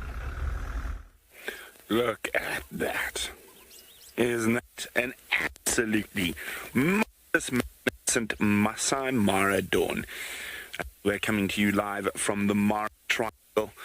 It is a gorgeous but quite, excuse me, cold morning. My name is Brent Smith. I have Chi on camera, and we're wondering what is await here in the Mara today. Now, as I said, this is 100% live, and if you want to ask us questions, hashtag on Twitter or on any other feed that you are watching on. We would love to hear from you. We do appreciate all your questions, so keep them coming. Now, my plan is I'm going to head down towards the Mara River, the main crossings. Let's go see if we can find the old boy, Scar, big male lion, and we'll see what else is happening around there. You never know what's going to happen next on a live safari. But for a fact, we're going to go say good morning to Jenny with some pachyderms.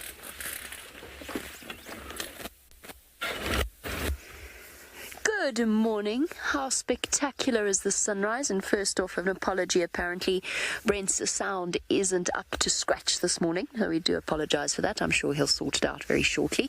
I'm going to sit quietly for just a few seconds and let you take in the scene in front of us, because it is breathtaking.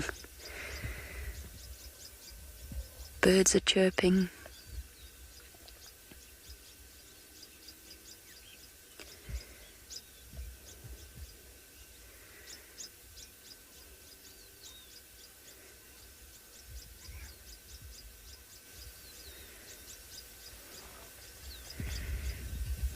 Isn't that marvelous?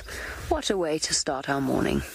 Elephant Ball, very pretty sunrise, or an attempt at a sunrise through the clouds.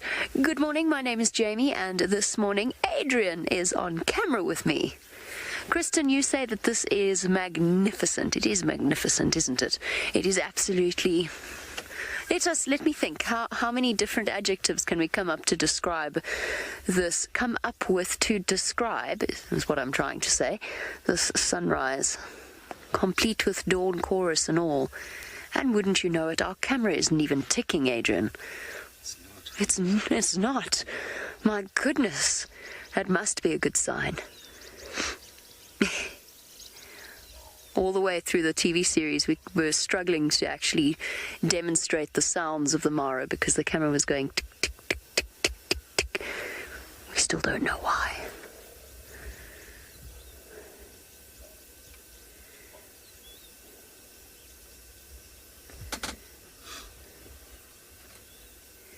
All WildEarth explorers have a chance to join our naturalists in a monthly Fireside Chat. This is a great way to learn more about our guides, animal characters, and wildlife locations. We would love to hear from you as to the topics that interest you the most. Email us your ideas or tweet using the hashtag WildEarth, and we will be sure to take them into account when planning our evenings around the fire in the future. WildEarth explorers, it's in your nature. Look at that, there's a tiny leopard cub. Karula has given birth overnight. Look at the little guy, we just came around the corner. That is incredible, that's probably his first solo kill. Oh, that is wonderful. Oh, and have a look, here comes Osana with the monitor lizard. Osana, of course, at the same time decided to go climbing up the tree. He's just nearly fallen out of it again. Look at that, he's running away. The buffalo is chasing Osana at the moment.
Morning, everyone. I'm Noelle, and then on camera I've got Ferg. I don't know what I'm going to do this morning, Scott. This is my very first tent, and we were hoping for a walk, but it looks like the weather's just a little bit too iffy, maybe a little bit later.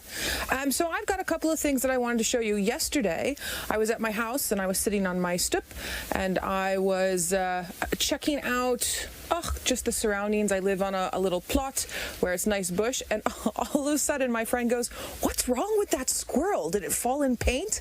And this is what we saw, which is a melanistic tree squirrel just here. Now, I've seen many melanistic creatures, but I've never seen a melanistic tree squirrel. It was super exciting, and he apparently lives in my roof. So I will be seeing this melanistic tree squirrel a lot. This is obviously not my photo. I've gone onto the Google to show you because it was so quick yesterday and I didn't have my camera. So melanism is an overpigmentation. You get leucism, which is a lack of pigmentation, which is almost like albinism, where everything's white, but the eye color stays the same, or sometimes sort of a bluish tinge. And then with melanism, it's dark. It's black. You get black impala. I've seen black pied babblers, which are supposed to be black and white. And then on the leucism side, I've seen white impala. I've seen white fork-tailed drongos. It's a super interesting gene that pops through, recessive gene that pops through. Then the other thing that I just wanted to talk with you guys quickly before we do a few more things in the tent is this photo here. Ferg, are you good if I put it like this?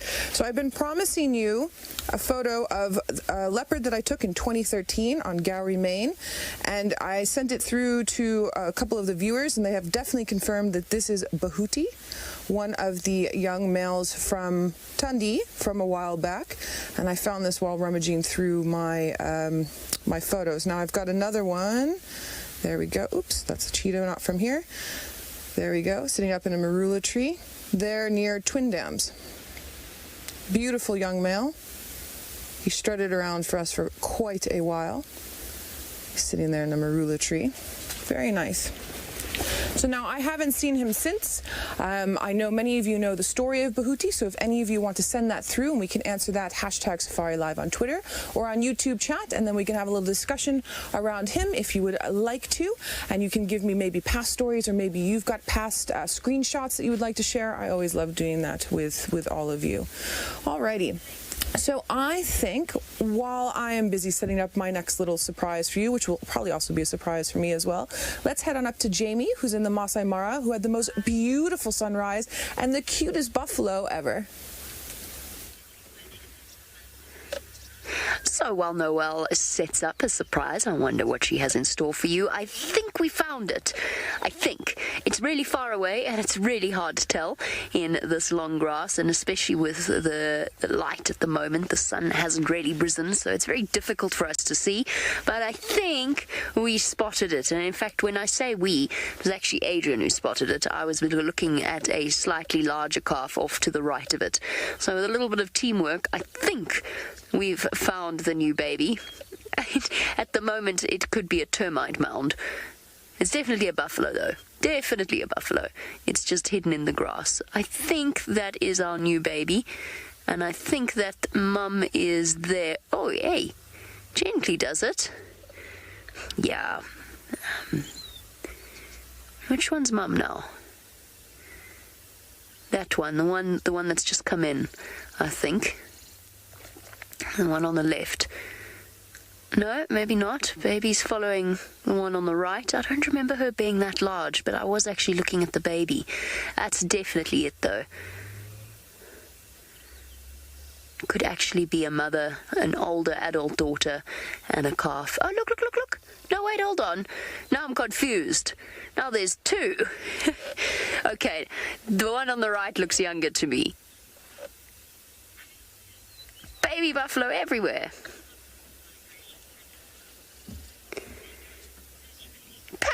Patrick is wondering. My name is Tessa. I studied animals and insects, and I specialized in African vertebrate biodiversity.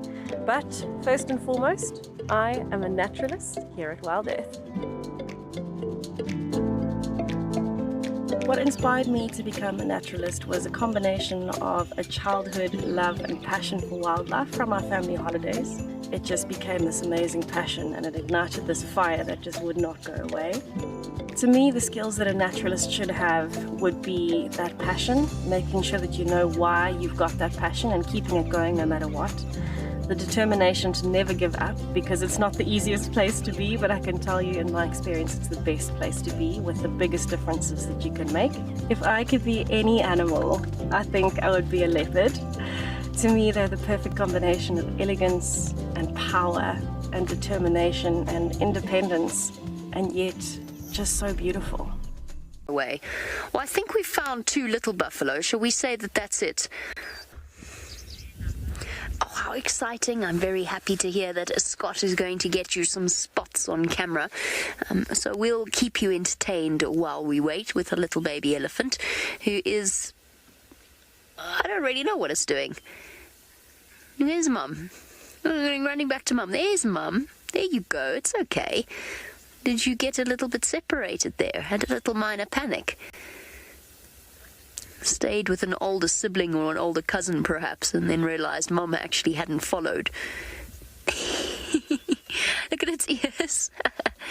Let's have a little bit of a closer look there. It's being so entertaining.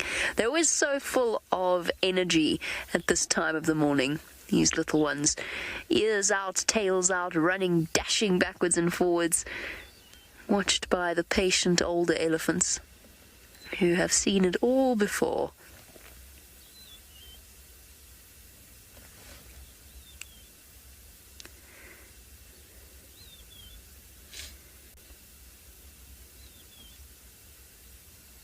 It's tiny.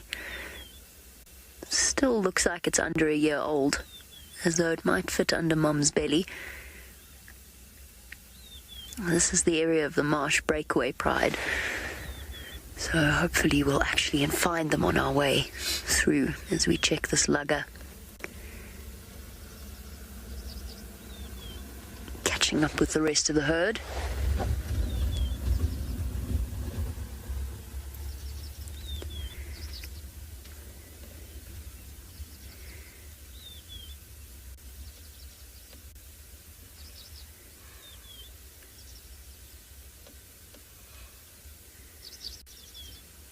Beautiful.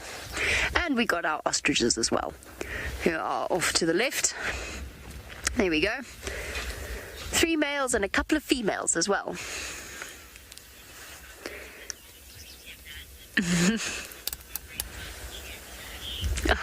Mita is a 9-year-old, one of our 9-year-old viewers, and has become part of the WildEarth family. It's always lovely to hear Mita's name. Mita, no, I don't think so. I don't think anybody's been back to the creepy old abandoned car where Brent found the geocache.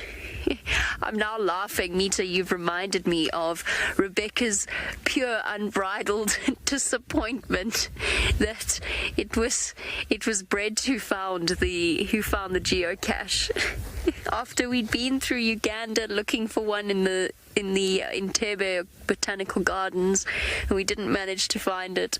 And then Brent found one in the middle of the Masai Mara, and poor Rebecca was...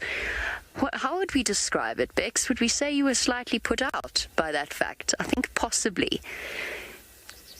Because, of course, Rebecca says the description would be devastated and heartbroken and appalled.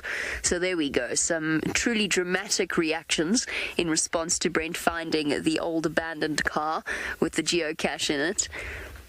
Mita, no. Nobody's been back as far as I know, but I'm sure that... Rebecca. No, nobody's been back. They found an old abandoned... What was it again?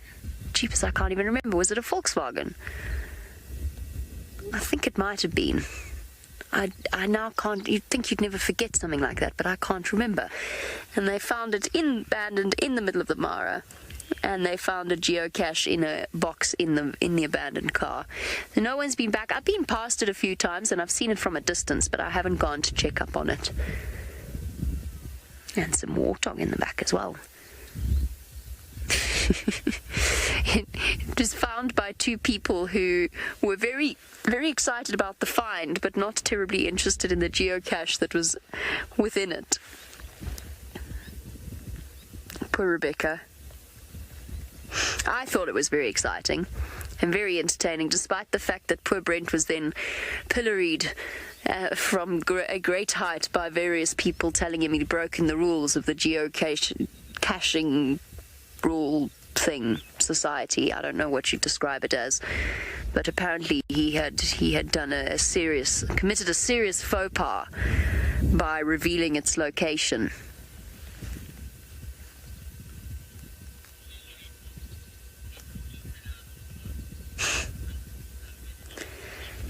Rebecca tells me that he had let the secret out of the box and let the muggles know where the geocache was. As a muggle myself, I can only assume that this was quite a serious transgression and apologize on his behalf. We are sincerely sorry. Cecilia, we do not get peacocks in the Mara, fortunately, for they do not belong here. You will, however, find peacocks in Nairobi. I have heard them on multiple occasions when I've been there, and they are, of course, introduced species. They've been brought in as, I wouldn't say comfort animals. What are they called? Support animals. They've been brought in as pets that people have had in their gardens and then have become a feral population of peacocks. Not something I ever thought that I would say, but they are around just in the same way that they are in Johannesburg. If you go to certain areas in Johannesburg, you will most definitely hear the raucous sound of a peacock in somebody's large garden somewhere in the leafy green suburbs. But you will not find any peacock in the Mara. Or if you do, it is one very confused peacock. And we would be very confused as well, and inclined to remove it from a place it does not belong. So no peacocks here. We do have ostriches. We also, strangely enough, do not have penguins. Do you know how difficult it was to try and say the word penguin as it flowed in organically into a TV series? Jamie, if you could use the word penguin, okay, I'll try. Try and think of a way to say the word penguin in the Masai Mara. Is, of course, the other flightless bird in Africa. 3 males on the left, 2 females on the right.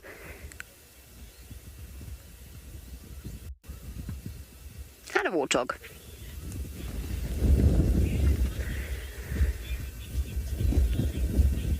Becca, one of those strange old wives' tales. No, elephants do not bury their heads. Elephants? That's not an elephant, that's an ostrich. You weren't talking about elephants at all. I do apologize. Ostriches do not bury their heads in the sand in order to hide. One of the potential reasons why it's thought that rumor started, or that old wives' tale started, is because they will lie down and try and hide their nests, and they will lie relatively flat on the nests in order to hide themselves. But no, they do not hide their heads in the sand. They would struggle here. They'd get a serious headache. Quick, off you go back across to Scott, who has managed to find you some spots this morning. We certainly have. We finally got into position with the Hukumuri male leopard, and it seems like he is on a mission. I'm hoping he's going to pop out into a nice clear view for you guys shortly, and I'm hoping that he actually walks down a little road that he's about to pop on. He could walk straight towards us, but in the short time that we've been with him, it appears like he is chopping and changing direction. So let's keep moving, because he's not heading the way I was hoping he was going to. Always a bit of a gamble predicting their movements. There we go. And this may well be a lot of your first time laying eyes on this specific male leopard. We've seen him quite a bit, but it's always been in the rehearsals for TV shows that we've been doing. So let's keep moving. So not a guy that we've put on camera too much for you guys. Now, he is heading into a very, very tricky area for us to follow him. But let's try and get ahead of him at least one more time before making our next plan. We may have to do a big loop around a small riverbed that I think he may cross through, but we should be able to stay with him for a little bit. There's a bit of an opening here that we can sneak through.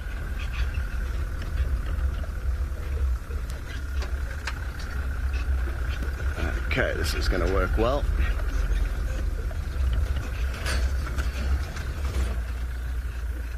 Let's reverse a little bit. He's chopping and changing his direction.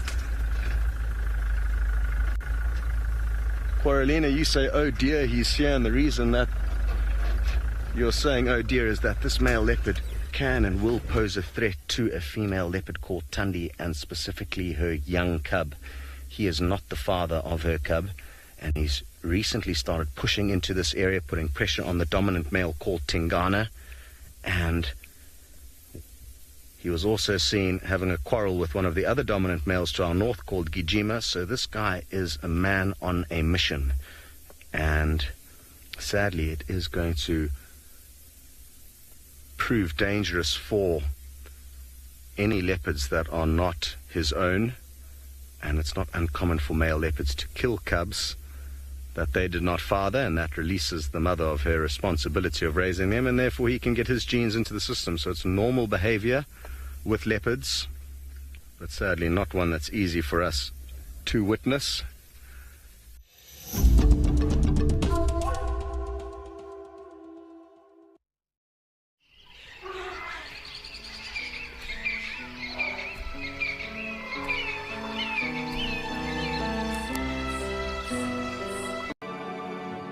I'm not going to come too close because I know you got your babies. And hello, you old friend. Isn't she spectacular? Oh, look, it's just too special. She's such a fantastic mother. Look at that, isn't that incredible?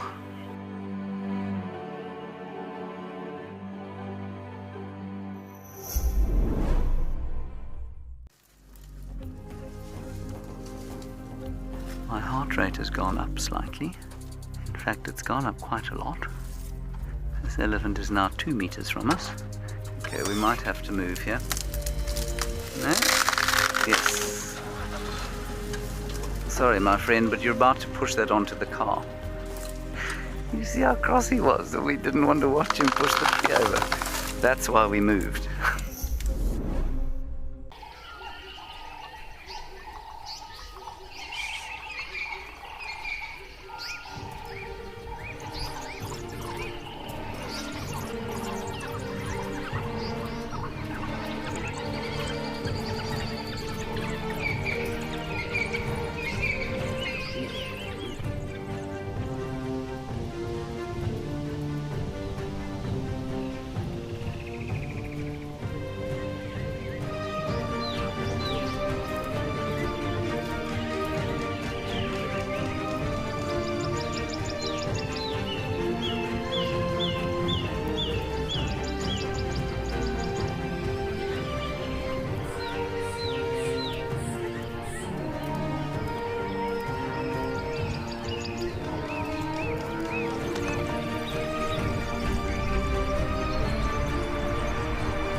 Duchess, you'd like to know if Tingana's been... My favorite thing about WildEarth are the animals and the interaction and the ability to wait and watch and not rush off. You get to watch their behavior and learn about the individuals. I would like to see the hyenas at the hyena den, and I have. Look at that. If I could be any animal, I would be a cheetah. I would love to run fast. Our Western Cape coastline is graced with the Cape fur seal. This playful species is curious and entertaining. At Hart Bay Seal Rescue Centre, seals in need are rescued, fed and nursed back to health by our well-trained team of dedicated staff and volunteers. This wonderful legacy of the centre is continued as these protected creatures are rehabilitated and released back into the wild. Anything could happen. Now, another interesting thing that could happen this morning is that herd of buffalo that we saw earlier is not too far from where we are now. They were heading in this direction, and this male leopard could well try and snipe one of the young calves out of that herd. It would be an incredible scene for us to witness. So that's something to look forward to, possibly. Good morning. While we take you away from the Battle of the Beards, Scott versus Tristan, who will find a leopard first? Brent Leo Smith. We're just going to give you a moment of silence with the most magnificent Masai Mara dawn. Voila.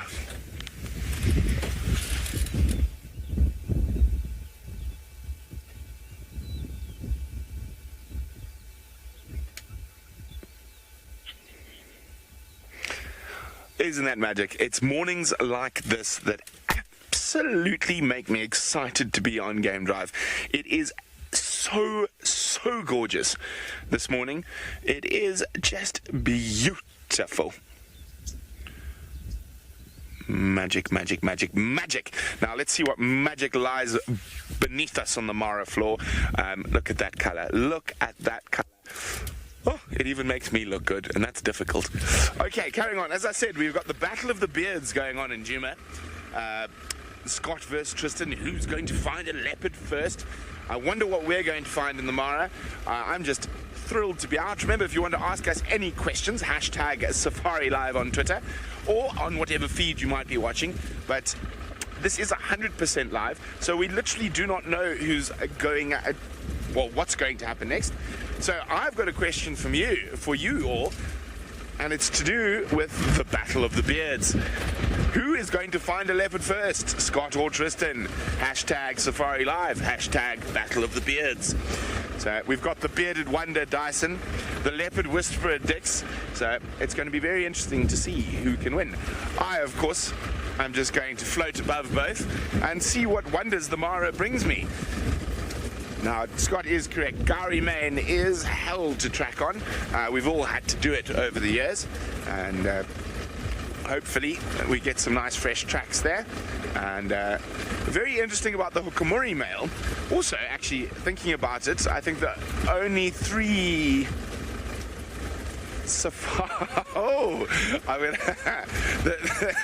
gonna finish that thought later, because the Battle of the Beards is over. Go to Scott. Yes, that was a quick battle, but we haven't won yet because the leopards just dipped into a little riverbed and we are on our southern boundary, so we can't drive in there, but we can kind of snipe some views from here, hopefully.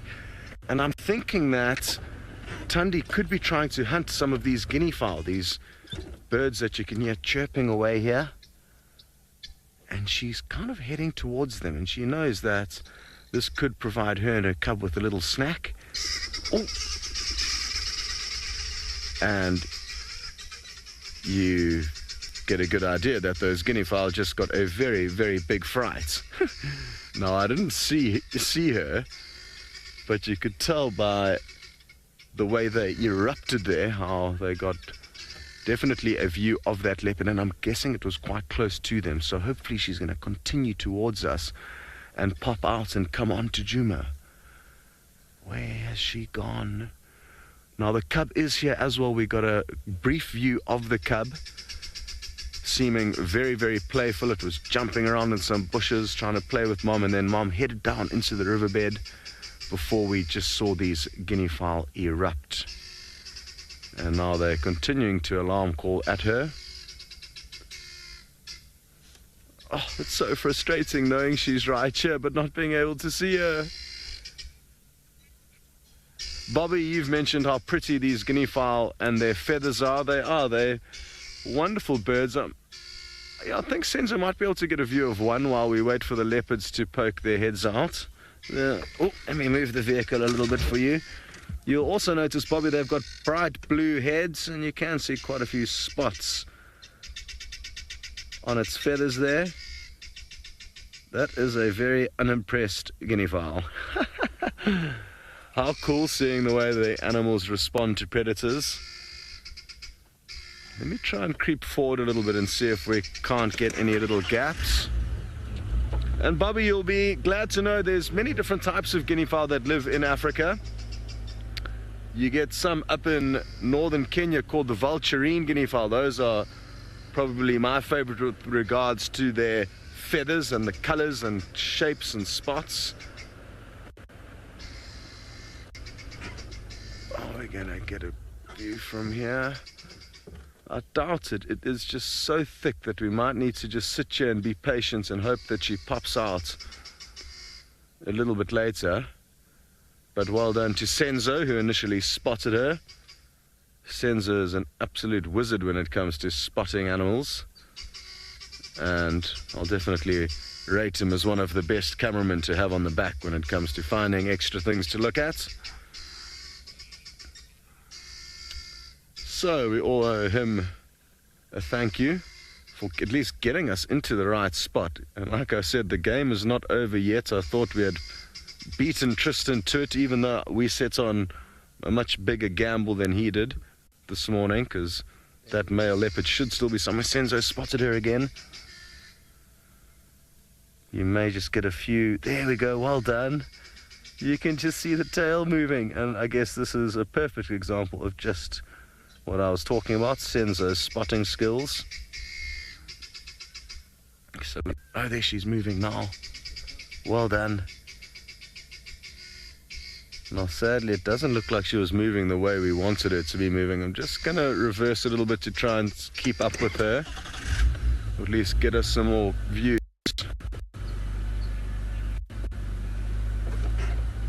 Robin, you'd like to know, how often do leopards kill birds? Well, it'll all depend on the individual leopard, the area that it's in, and what other... If you are a WildEarth explorer, we have exciting news for you. The winner of this month's prize giveaway will win a hamper full of Explorer merchandise. Like this fantastic t-shirt that comes in plenty of great colors, a very useful tote bag, or even a cap. For those in the southern hemisphere that's heading into winter, a sweatshirt to keep you warm. Head over to the WildEarth Explorers page. Sign up to be a WildEarth Explorer and you could win all of these goodies. WildEarth, it's in your nature. All WildEarth explorers have a chance to join our naturalists in a monthly Fireside Chat. This is a great way to learn more about our guides, animal characters, and wildlife locations. We would love to hear from you as to the topics that interest you the most. Email us your ideas or tweet using the hashtag WildEarth, and we will be sure to take them into account when planning our evenings around the fire in the future. WildEarth explorers, it's in your nature. Well done, Sans. Now, I just need to get onto the game drive radio and let these guys know what's going on here quickly. Morning, guys. Just to let you know, Tandy's in the same lock as yesterday evening.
Look at that. Look at that. There's a tiny, tiny leopard cub. Karula has given birth overnight. Look at the little guy. We just came around the corner. That is incredible. That's probably his first solo kill. Oh, that is wonderful. Oh, and have a look, here comes Osana with the monitor lizard. Osana, of course, at the same time decided to go climbing up the tree. He's just nearly fallen out of it again. Look at that, he's running away. The buffalo is chasing Osana at the moment. Tingana has been affectionately known as the Duke of Juma for many years, but his path to the throne was not an easy one. Mvula was a legend from the south. This is the cat that I'm pretty sure Tingana was sniffing around for. That is Mvula. How exciting is this? Eventually, Mvula lost, but his young son Quarantine started to push through from the east. At the beginning of 2018, an intruder arrived. His name was Hukamuri. I was going to say 2 meters is what I was going to say, but it's about 2.1 to 2.3 in feet. What would that be in feet, Ferg? 2 meters is close to 8 foot, isn't it? 7.5, somewhere there. Somewhere in that area. So quite a big wingspan, not very small at all, but they're not as big as, say, the leopard faced or one of those, but still at 2 meters is a serious set of wings, and it allows them to be able to get themselves into all kinds of places and up into the air. But what we do have is all of a sudden is some glorious sunshine. It's kind of broken through the clouds and everything has just sort of started to glow. The grass is looking nice and green. The trees are all very, very golden green as well after a bit of rain. It's kind of spruced everything up and it's looking absolutely beautiful at the moment. And so hopefully we'll get a magical sighting to go with the beautiful sort of looking colors that we have out here. I wonder if maybe a bit of sun is not worth heading back towards Hukamuri in case he kind of comes out a little bit, although where he is going to be no chance of any sun reaching him. He's in the pits of that drainage line and lots of shade and cover around that area for him, so I don't think we're going to see too much of him moving, but we'll try a little bit later. Let's just see, maybe we get lucky and he comes out a little bit. I'm very surprised that he didn't hoist that kill. The way that he was looking at that tree last night and the way that he placed it at the base of the tree, I thought he would have taken it up. But maybe what happened was during the course of the night, he kind of started to feed on it and then he just realized, well, it's much easier for me just to drag it under a thicket where I don't actually have to worry too much than to try and hoist it into this tall, straight Tambuti tree with not very much space for him to lie in.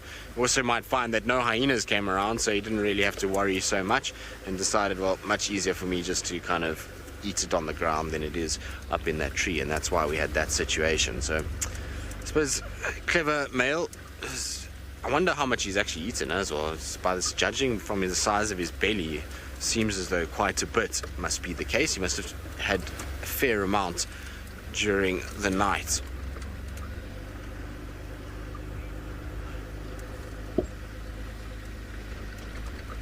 So, Randy, you want to know how much I think Hukamuri weighs? That's a difficult thing to know. I mean, it's, you know, obviously we have rough estimates of things, and I mean, it's tough. You know, I don't really know what a weight of a leopard, his sort of size category, would normally be, but he's quite a dense, thick, kind of big individual on the shoulder-wise, so I would say he probably weighs between 70 and 80 kilograms, so like 150 pounds, 160 pounds, somewhere around that area. That's where I would go with him. He's, like I say, got quite a lot of bulk to him. It's just that he's not a very tall leopard, so but difficult to say, though. I mean, I could be completely wrong. He might be lower than that, he might be more. Definitely now that his tummy is the size that it is, he'll probably be on the upper end of that, so maybe probably closer to 160, 170 pounds, whereas when he's sort of not eaten, I don't know, maybe 150, 160? Difficult to say. Well, VM and I have spoken about this many times, is we would love to know how much our leopards weigh, and we've been thinking of all kinds of ways to try and get into a situation where we could weigh our leopards. So we were thinking of burying a scale on a prominent pathway and then seeing if our leopards walked over it. That was the kind of idea at one point, but then we thought, well, what's going to happen if a big bull elephant walks over it? Because then the bull elephant might break our scale. Good morning, everybody, and welcome to, as Justin said, a very misty morning in the Mara. That's exactly what it is, and it's the same weather we've been having for day number 5, where you cannot see the trees that line the Mara River. How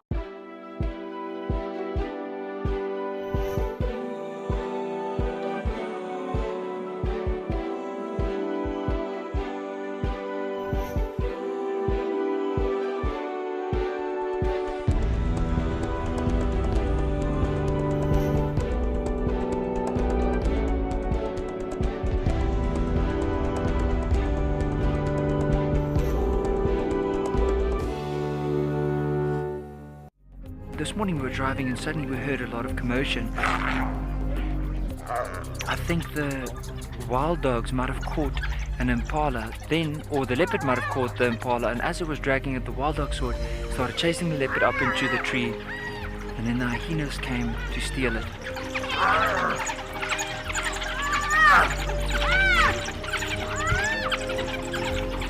But what an incredible sighting. morning, let's jump aboard and say hello to him.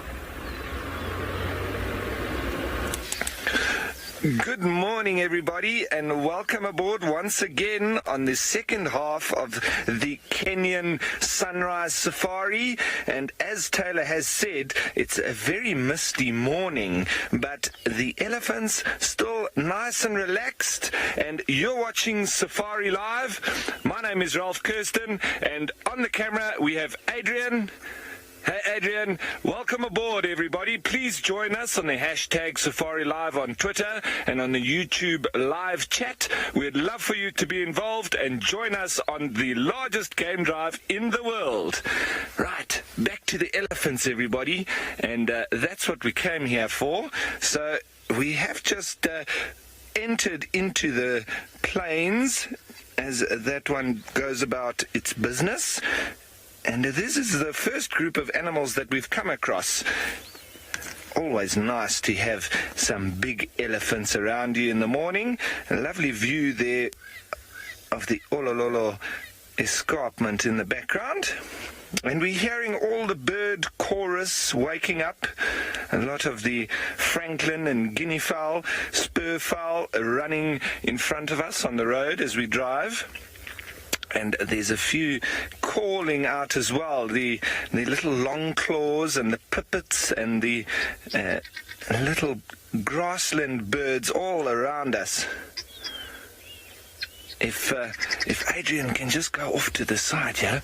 Sorry folks, we're going to pan across as we've got a guinea fowl that was just starting to call on top of this little termite mound. I think he got a little bit of a fright as we turned towards him. Maybe he's not, he doesn't like the camera. But there he starts to call his morning call as well. Very nice to hear them. Beautiful face. Well, if you're his mother, I suppose.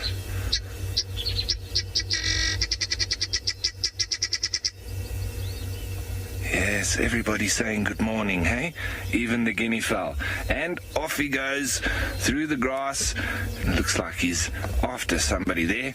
Anyway, folks, my plan for the morning is to head down towards the marsh, and we're literally going to take it as it comes this morning. Maybe we'll head along the river a little bit and end up somewhere near to where the hyena den is. But you know how the bush works. We take it as it comes. We see what else is going to come out. All right, everybody, while I'm doing that and heading down towards the marsh, I'm going to head you all the way back down to South Africa with Tristan, who's got some arthropods in battle.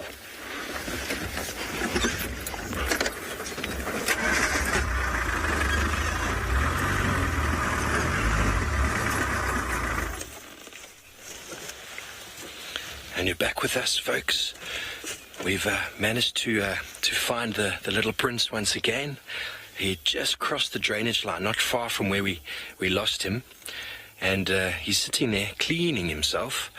And it's stopped now, but Natal Spurfowl has brazenly been coming quite close to him and calling quite loudly, but he's now moved away.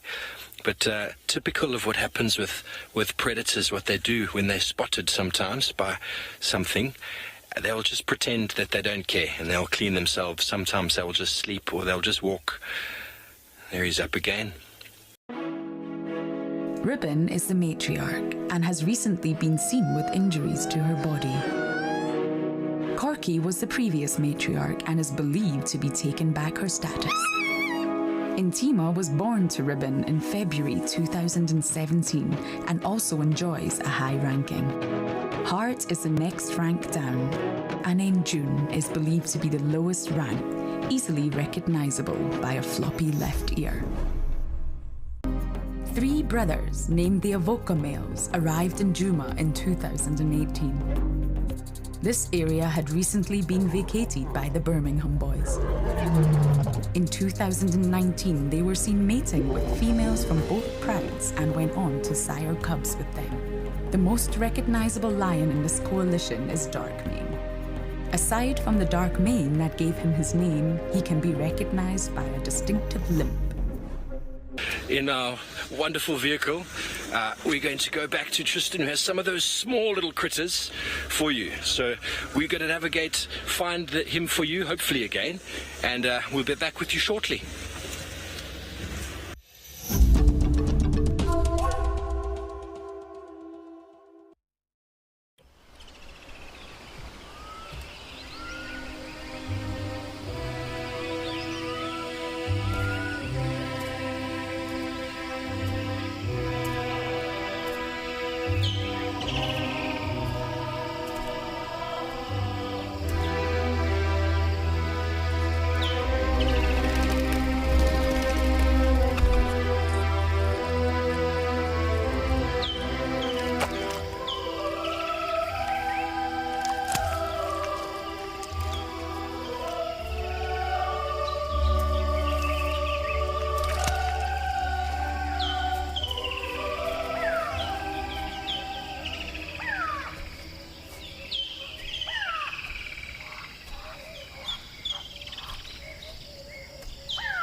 In that tree are 2 carcasses. There's a duiker carcass and a waterbuck. Well, it's not as graceful as... He's a bit hesitant because, well, climbing a tree is not the easiest, but he will get up there eventually. So let's see. There he goes. And look at the power in that. That is a massive 500-pound cat that has just climbed a marula tree and is up in there. How cool is this? I don't know how he's going to do it, but let's see.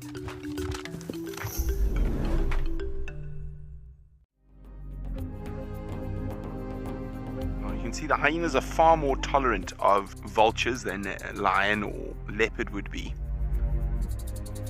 Occasionally a hyena will bite sort of a couple of tail feathers out of the back of a vulture, but I've never actually seen them, even once they've caught one, actually kill it.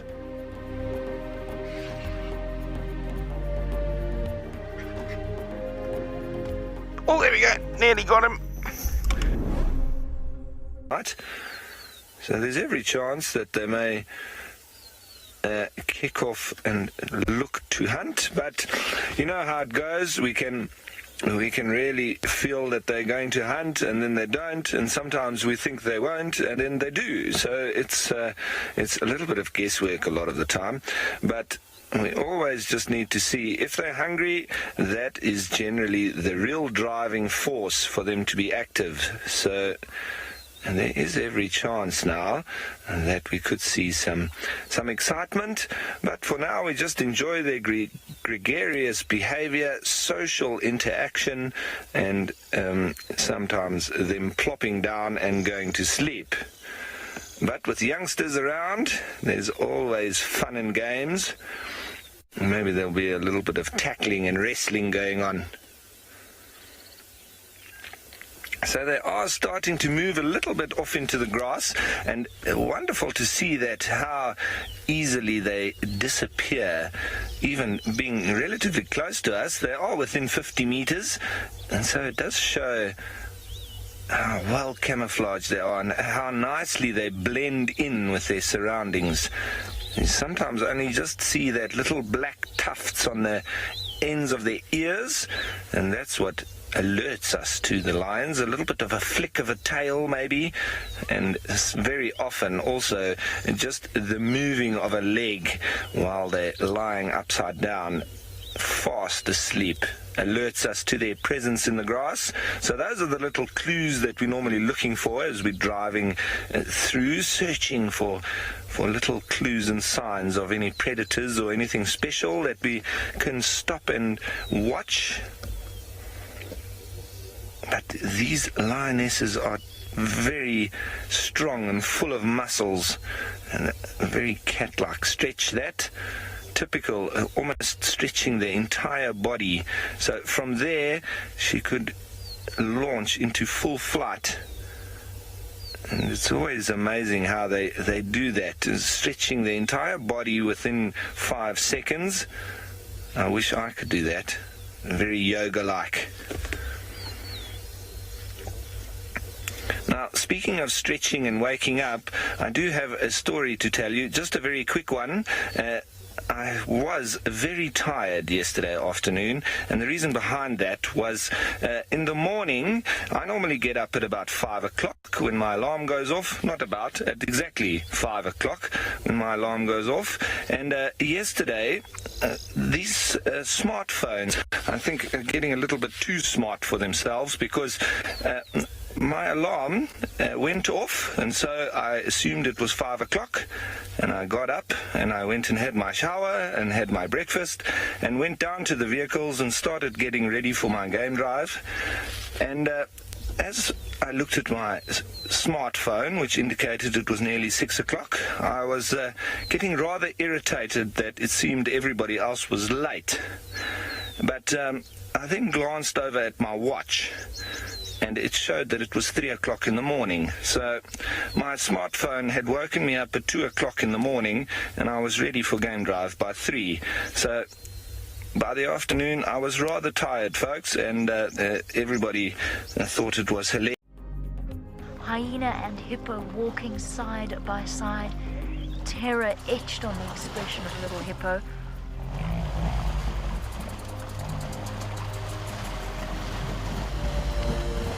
Look at this! Last mad dash! Hyena running along beside it. Baby hippo, jaws gaping. It's gonna make it. It's gonna make it. It did it. The baby hippo against all odds. Hukamore.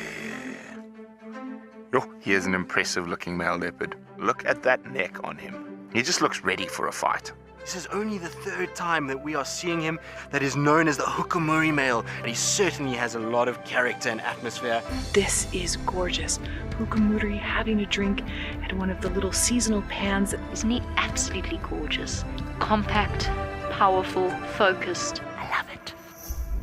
And you're with Steve and Seb, and we have a male spotted cat who does not need a smartphone, Ralph, to wake up in the morning.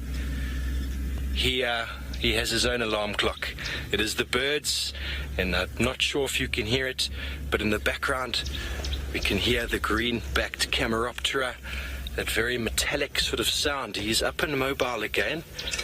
Lots of intention in his eyes, folks. Not sure what he can see. The Sausage Tree Pride haven't had much luck with cubs. Obviously that cub that we found a few months ago didn't make it. but it would be so nice to have some little sausages again.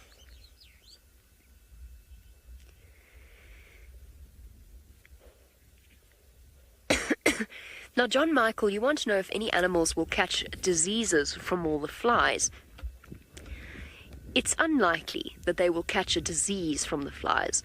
What will happen, particularly where there's a situation with an open wound or perhaps around their nostrils or their ears, is that they will get an infection or not an infection, but basically the wound is invaded by maggots, which obviously come in and feed off mostly dead tissue and can actually be potentially beneficial. However, at the same time, they'll also keep that wound open and prevent it from healing, which is what we saw with Mfumo, one of the Birmingham boys, long ago when he had a really nasty abscess on his face, right near his nose, and it was causing him to sneeze and be very uncomfortable. They can also lay eggs in the nostrils of the animals, particularly blowfly larvae will infect the sinus cavities, which is why a lot of the time you see animals as they walk. That's anything like a zebra or a topi, you'll see that movement, and that's most likely due to botfly larvae feeding in their sinus cavities. What can sometimes happen with a bad infection in the sinus is that it can actually cause blindness, because it can eat up right into the eye and cause blindness, which is something that we saw on Juba not so long ago when the drought was really bad, because all of a sudden we had female buffalo charging the vehicles and then looking very disoriented, and that was due to blowfly or botfly larvae causing blindness in their eyes. So there are potential infections. Most of the time the animals are relatively immune to any sort of diseases that the flies might carry. Remember that they'll quite happily tuck into a carcass that the flies have been sitting on in the sun for 3 days. Now they really have far better immune systems than we do, and are more at risk of diseases like rabies, or in the case of jackals or perhaps wild dogs, canine distemper. Those are the diseases that can potentially cause them harm. And anthrax in drier countries, or drier areas, I shouldn't say countries, drier areas. Very flat cats, very, very flat cats, underneath a Balanites tree, under the backdrop of the Olololo escarpment. It's a beautiful setting, a really, really beautiful scene. Unfortunately, we might not be able to stay here the entire time, because this is on a main road, or close to a main road, which means that people will be wanting to come and see them on their way home, and there is a restriction of 5 vehicles at any one point in time at a big cat sighting. So we'll sit here for as long as we possibly can, and then we might have to depart. I just want to see Kinky Tail get up. I drove in here convinced it was the sausages, but had absolutely no clue because they were so flat until she flicked her tail, very kindly providing me with the most easily identifiable lion feature we've ever had the pleasure of working with. Her nipples are quite prominent as well, I noticed. Not like she's suckling. Could just be that she always has had prominent nipples at her age. I know that Emma is talking to me, but unfortunately I cannot hear a word she's saying. Okay, I think what I'm going to do, apparently, thanks to Archie for helping me out with that, is send you across to South Africa to go and join some elephants.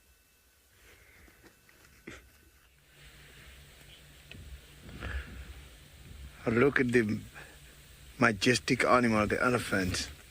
I've got a small head here, very much relaxed, all stationary feeding, but a lot of them seems to be eating the grass. Maybe they are tired of pushing down the trees today. They are just moving all the dead trees and eat grass. Lovely. I've also got 2 young elephants. You can see them there. One was also trying to stand like the others. Look at that. Lovely. All WildEarth explorers have a chance to join our naturalists in a monthly Fireside Chat. This is a great way to learn more about our guides, animal characters, and wildlife locations. We would love to hear from you as to the topics that interest you the most. Email us your ideas or tweet using the hashtag WildEarth, and we will be sure to take them into account when planning our evenings around the fire in the future. WildEarth Explorers, it's in your nature. Look at that, there's a tiny leopard cub. Karula has given birth overnight. Look at the little guy who just came around the corner. That is incredible. That's probably his first solo kill. Oh, that is wonderful. Oh, and have a look, here comes Osana with the monitor lizard. Osana, of course, at the same time decided to go climbing up the tree. He's just nearly fallen out of it again. Look at that, he's running away. The buffalo is chasing Osana at the moment.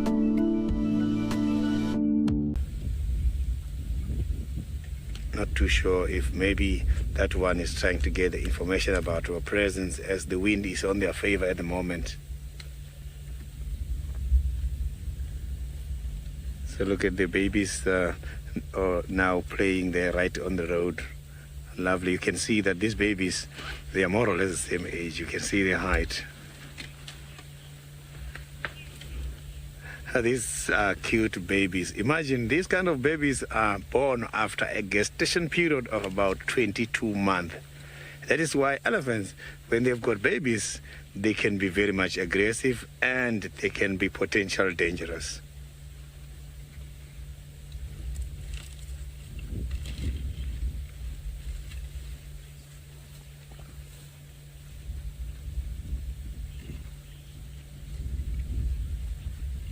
Caroline, I'm not too sure if the African elephants and the Asian elephant can be able to interbreed.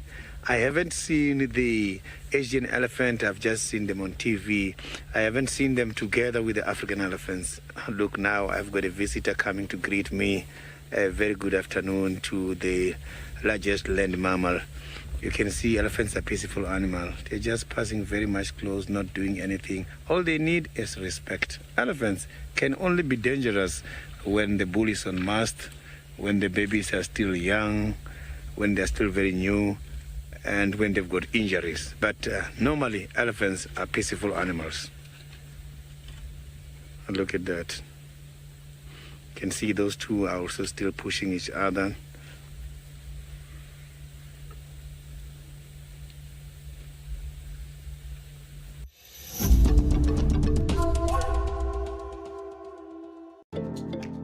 My favorite thing about WildEarth are the animals and the interaction and the ability to wait and watch and not rush off. You get to watch their behavior and learn about the individuals. I would like to see the hyenas at the hyena den, and I have. Look at that. If I could be any animal, I would be a cheetah. I would love to run fast. Our Western Cape coastline is graced with the Cape fur seal. This playful species is curious and entertaining.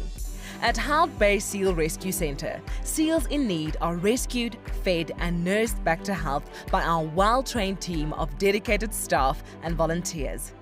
This wonderful legacy of the center is continued as these protected creatures are rehabilitated and released back into the wild.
So, you know, some of these elephants, the youngsters, when they see this, look, the youngsters as well, they are starting their own fight. Youngsters, when they see the big ones fighting like this or playing, they also do that.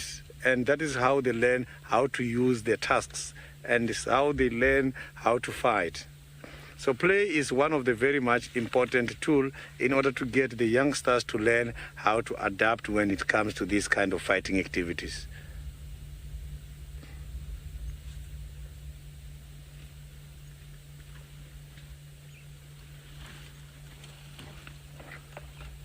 You can see that it's still on, they're still pushing. The other one behind the guari bush is pushing very hard.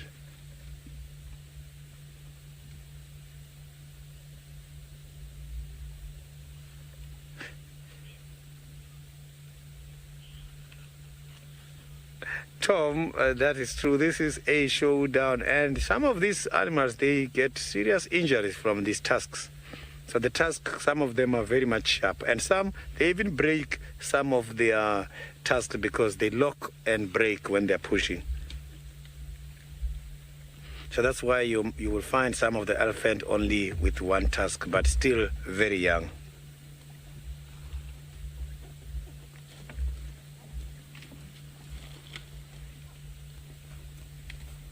Look at that one now trying to step on that. See, the elephants, when they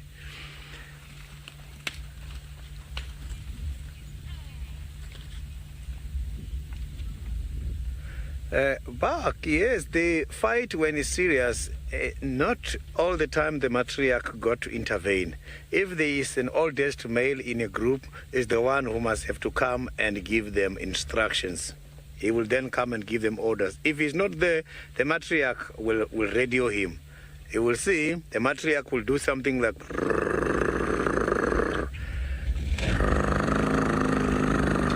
When the matriarch is doing that, you must know that she's trying to communicate with the head, or else she's giving a message to the male in order to come and give the manners. So that kind of sound can travel long distances.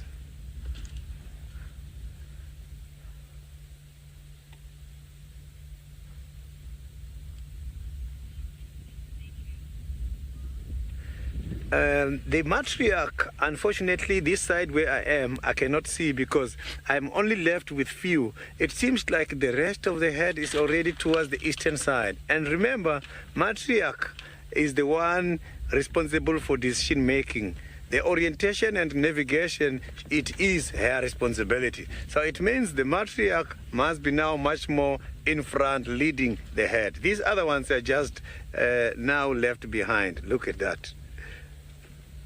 You can see that they're just breaking these things. They're not eating, they're just fighting. Let's see what's going on. Look at that one now trying to push from the back. Look, you see that the tusk can be very much dangerous to the body.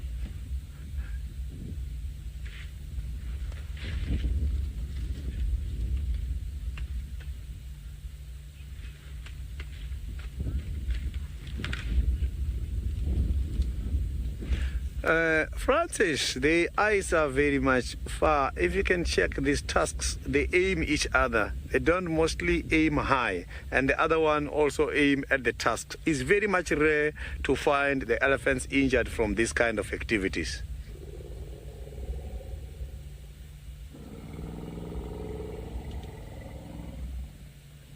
Did you hear that? They're all communicating now, make use of the infrasound. So it seems like this is a big head, because the first one I picked up, it was very far away from here where I am, but I hear them replying to each other. So let's see what is the message all about. If they all come together now, it means the message is about let's come together and decide where we're going. I can see the big ones are starting to come out from the bushes. I'm looking for Topi, believe it or not. A very good afternoon to all of you and welcome to the Sunset Safari. We're back in the Masai Mara, live from one of the most beautiful, but occasionally one of the most rainy places on Earth. My name is Jamie, and this afternoon Manu is on camera with me, and we're continuing from our efforts on the Sunrise Safari because the topi have started to give birth. So this morning on the Sunrise Safari, we saw tiny, tiny little baby topis trotting about everywhere. And while we've clearly missed the first few births, I do not plan on missing the opportunity to witness one. What is that topi doing at the... No, it's just standing. I have come to the land of the topi, this marshy area right in the centre of North Clan's territory, to see if we can find... If you are a WildEarth explorer, we have exciting news for you. The winner of this month's prize giveaway will win a hamper full of Explorer merchandise. Like this fantastic t-shirt that comes in plenty of great colours, a very useful tote bag, or even a cap. For those in the southern hemisphere that's heading into winter, a sweatshirt to keep you warm. Head over to the WildEarth Explorers page. Sign up to be a WildEarth Explorer and you could win all of these goodies. WildEarth, it's in your nature.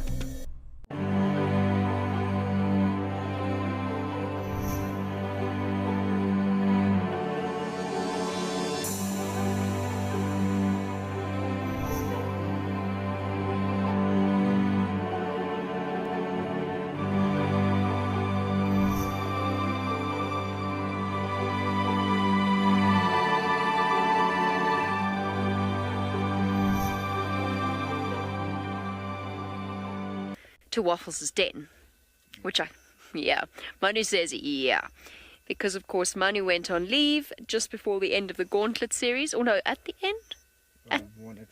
One episode before the end, and he was with me for the duration of our North Clan following and became equally obsessed with the saga of North Clan. So now that he's back on my vehicle, we've already been to Waffles' den, I confess, she wasn't there.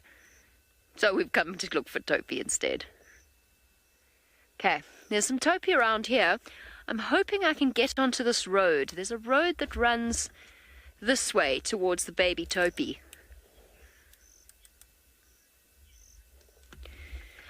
Jennifer, you want to know, I think, and you'll have to forgive me if I mangle your questions this afternoon. It's just one of those things today. You want to know if you will get a topi in the Mara, or in Djuma, or if it's just in the Mara. So, a topi is actually basically an East African subspecies of an antelope called a tsesebe. Now, tsesebe are found in the Greater Kruger area. Of course, Djuma is part of the Greater Kruger area. There's no fences between it and the Kruger. However, they tend to prefer the sort of more central parts of the Kruger and the northern parts where it gets slightly more arid. So while it is possible to see a tsesebe, which is essentially a topi, on Djuma, it is very, very unlikely. The main difference is that the coloration of a tsesebe is completely different to a topi. They don't have those stylish black markings down their legs that the topi here in East Africa have. But very similar in terms of build. They're essentially the same animal, very, very fast. And what we're going to go and do is watch little baby topis learning to be fast on their little wobbly legs. It's a bad place to have a topi calf, though. This is North Clan Central, and since the migration hasn't really turned up in North Clan land, there's a good chance they're going to start targeting these baby topi. And it's muddy. And they're not going to try and ambush them. They're going to try and make them fall. Larry, fortunately, no. Topi are not endangered. They, like every other wild animal species out here, face risks in terms of habitat loss, mainly habitat loss. They could be snared, potentially they could be poached for bushmeat, but topi are okay. There's quite a few topi, you will see. Oh, you'll also see a fish eagle shortly, if I can get us onto this road. Might not have been my best idea, but let's just see how we go. It's nice and dry here. Where is the road? promise you, it's here somewhere. Not that road. Manu's spotted the big road. The main road. Well done, Manu. No, man, there's a road here. I just don't know where it's gone. There's a fish eagle over there while I figure out where the road is. Oh, and a jackal. Don't run away, jackal. Fish eagle, and then jackal to the left. Jackal is now trotting away. Don't disappear. No, it's okay. Oh, we've got to find a nice habituated jackal family. No, man, I know that this is a road. Where's the road gone? Maybe the jackal is wondering the same thing. I swear there was a road here yesterday. And flop, down in the shade. I know there's a road here because it's one of the back routes that I used to get from Waffles' previous den site. Oh well, since that jackal's decided to stay, it gives us a nice opportunity to watch it. Oh, there's a second one.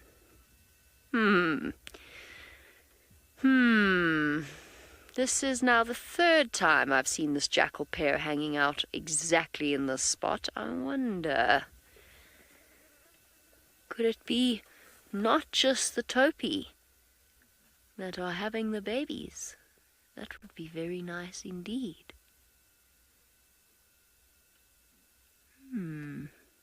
But now these jackal are not relaxed at all with our vehicle.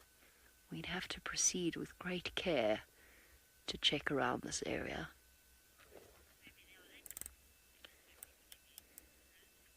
Yes, Conrad raises a very good point. They could also be there because of the topi babies. Conrad in final control. He raises a valid point. That could be exactly why I've seen them around here repeatedly. Except that I haven't seen any topi babies. Oh, it's... what are you looking at? I think maybe my sheer desperation for a jackal den might be clouding my judgment in this.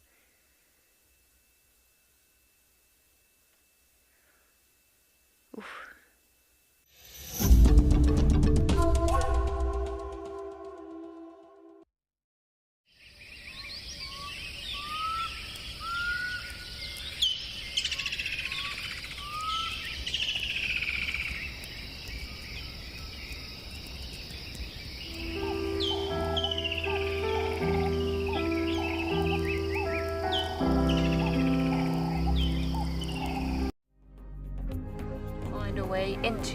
Into the kill to get their fill in there as well. But they're also going to be told off. See, lions are not great at sharing their food.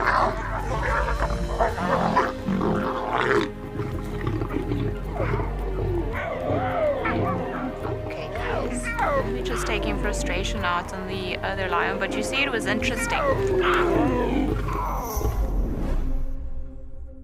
In the woodlands of Juma lives a lion pride with a taste for buffalo. Look, this is insane. Now, this is what I was saying about lions and buffalo. It's absolute pandemonium. WildEarth have been privileged to follow the Nkuhuma pride for many years. One of the most loved cats in the pride is Amber Eyes. She was not successful in rearing her first 2 litter of cubs and was seen as an aunt to the other youngsters. Then eventually, towards the end of August 2019, we found her with 4 tiny cubs of her own.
patience game always pays off, and would you look at this? We've got a little wobbly. A little wobbly... Oh, oopsie, left, there we go. Tiny wobbly little topy. I'm absolutely besotted with them. There's a good chance I'm going to spend the rest of my 5 days in the Mara staring at baby topy, just to warn you all. I think they are utterly adorable. I mean, they really are strange-looking goat-like antelope. They're not in any way related to goats at all, but there is something very goat-like about them. Now, I'm giving the little wobble plenty of space, and I challenge you to give me the best possible name for a baby topy. Because we can't use toplet in the same way I've done with the wafflets. Tiny topy. It needs something. Topples. The little topples. I love it. Well done, Kirsty. Hashtag Safari Live if you think you can challenge Kirsty at her own game. You probably won't win. She is quicker on the draw than anyone else I know in the world. Oh, we're having breakfast. Or I suppose this would be an evening snack. Tea time, if you were in the UK. Oh, come on then. If that doesn't warm your heart, then I'm at a loss. If that doesn't bring you some iota of joy, then you are beyond the help of Safari Live. Oh, cute. You can see its head bobbing up and down. Those of you who have... Mark suggested Toby, the little Tobies. I like that. Oh, Mum, that was quite violent. She wrenched herself away from her suckling little one, her little Toby. Oh, big stretch. Get those legs all warmed up. Of course, this Topi would, at this point, I would say, now that we saw the new ones this morning, probably be about, 12 hours old? What time is it in the afternoon? Must be about 5, yeah. Maybe about 12 hours old. So already those little legs are... Oh, there goes the sun. Goodbye, sun. Those little legs are working furiously at making sure that it survives the dangers out here, and that's crucial. Okay, let's go forward a little bit. I'm sure it'll let us get a bit closer. That's crucial because night is about to fall, and of course, as I said, this is...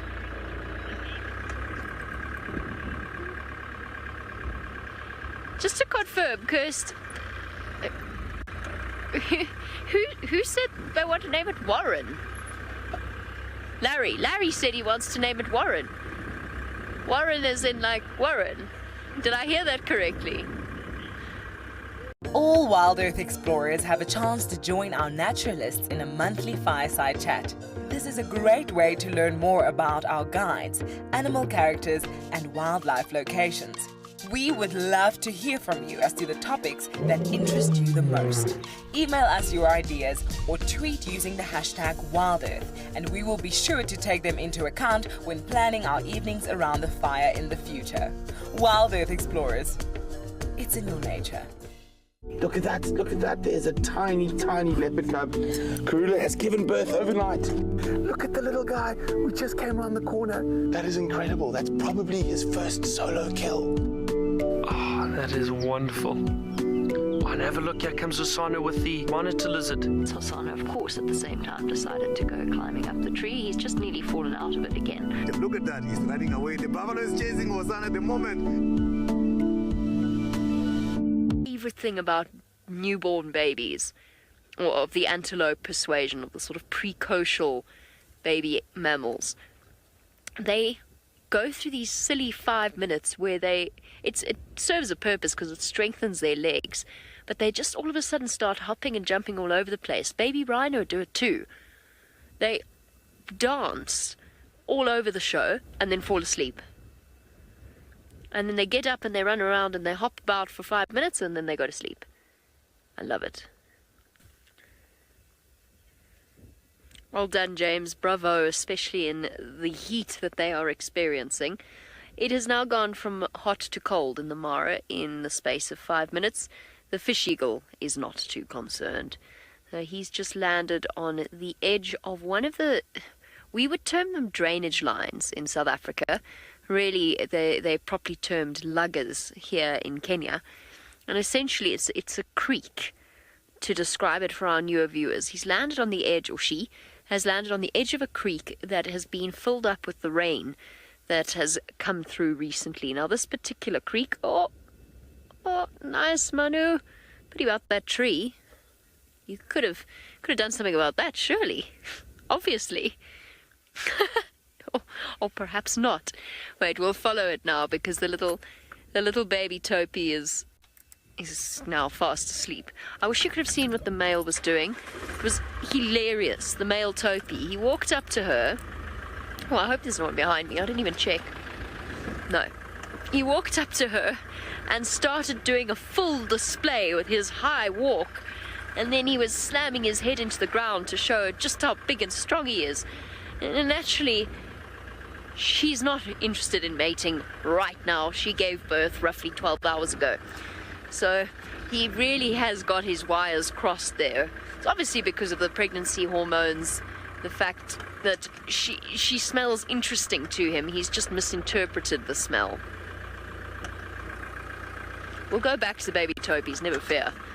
But since this fish eagle is now looking like it might actually want to catch a fish, it is actively searching. Let's stick with it for a little bit. Oh, beautiful. Against the cloudy sky of the background.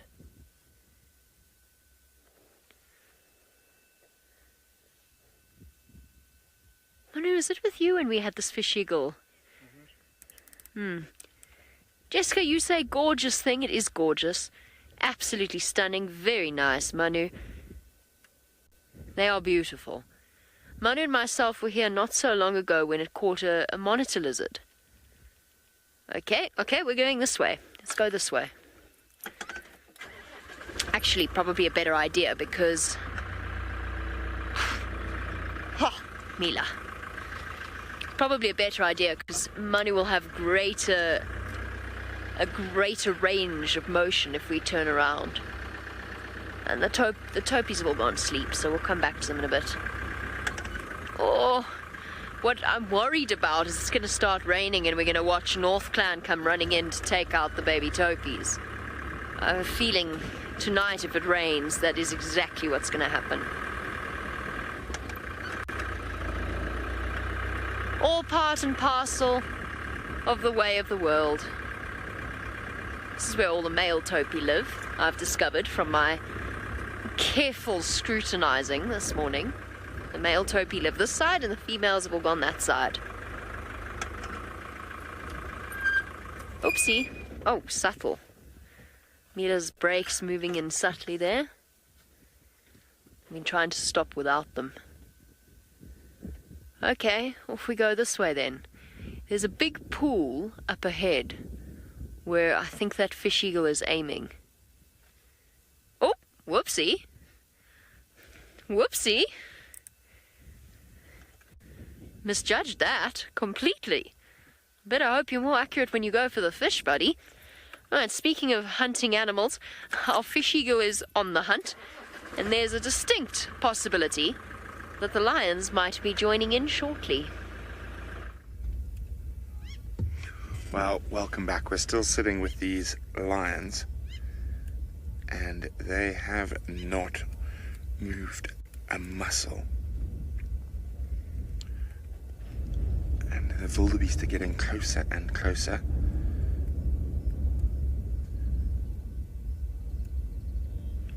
They're now probably about 30 meters away, and those lions have turned into proper rocks.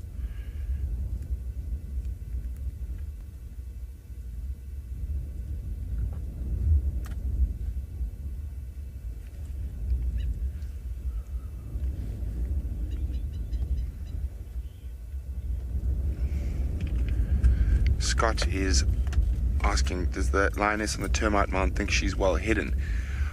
I think she knows if she keeps dead still, the wildebeest are not going to pick her up. You can see there's quite a lot of rocks around here.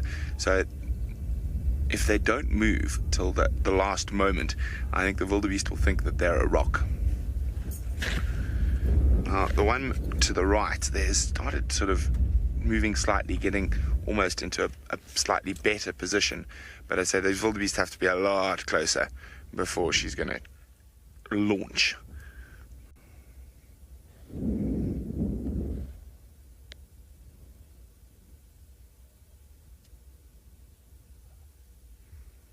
It's amazing that just before the drive started, the wildebeest spotted the lions, snorted at them, and now they seem to completely forgot that the lions were here.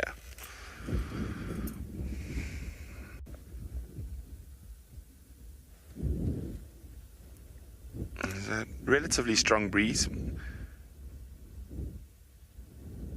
coming across the face of the wildebeest. Oh, we've got some crowned lapwings in the foreground there.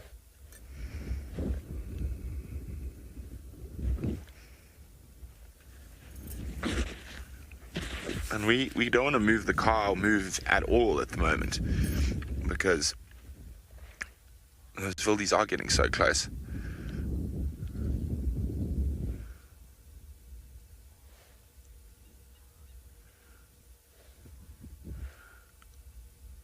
You never know, they might get thirsty. And there's some water right next to us, so they might come down for a drink, which would put them very much within grasp of the lions. I think it's still going to take another little while for the wildebeest to get close enough for the lions to make their move. So Jamie's got a feathered creature on the hunt. While the wildebeest make up their mind as to whether or not they're going to feed the lions tonight, we have our fish eagle still, and bonus points if you can tell me what bird was behind that fish eagle's head, or is behind the fish eagle. Oh, it's seen something. The fish eagle, I mean. Definitely changed its body language. Unfortunately, it suddenly decided that it's actually quite shy, so it won't let me get much closer than this, and obviously I'm not going to jeopardize its hunt by frightening it, so we're just going to sit here and wait and watch carefully. You could see that change in look, the way it focused down into the water. Now, fish eagles, just because they're called fish eagles, doesn't mean that they have to catch fish. They do. And primarily, they will feed on fish, but they'll also catch other things, like monitor lizards, potentially snakes. So they're not limited to fish and fish alone. And I mentioned that Manu and I saw one with a rock monitor or water monitor lizard. I don't think we ever quite saw exactly what it was. I can't remember now. But I mean, it had a big lizard. Too big, in fact, I think, for the fish eagle in the end, and I think it abandoned it.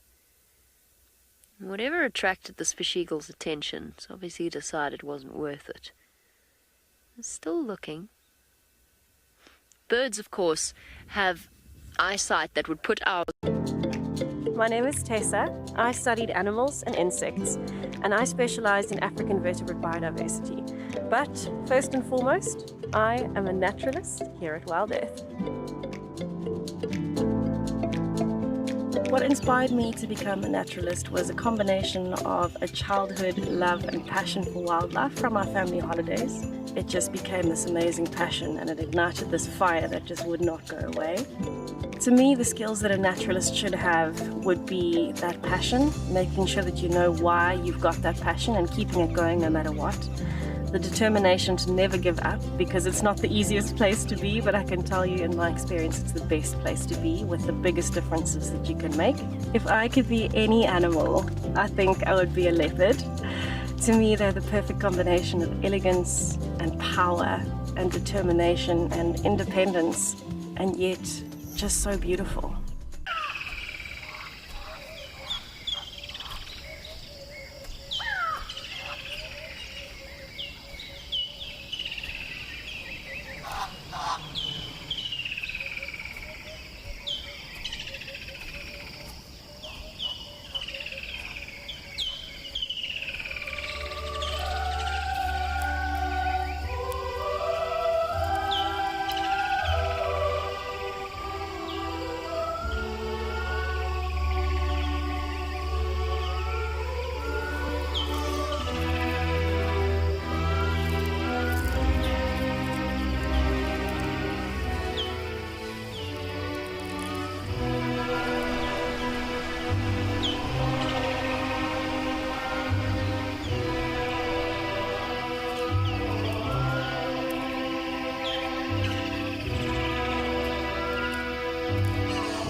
Okay, well, the lions...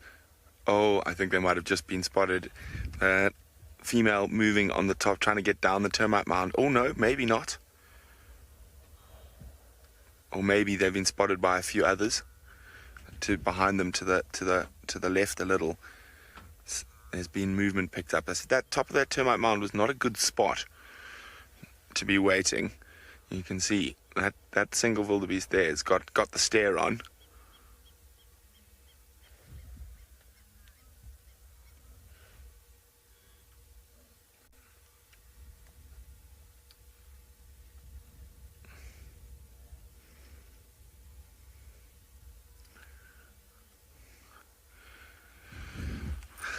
No, I think they've been spotted by the ones off to the left.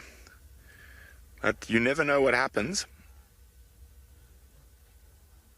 They might notice an injury or a wound in one of the lions.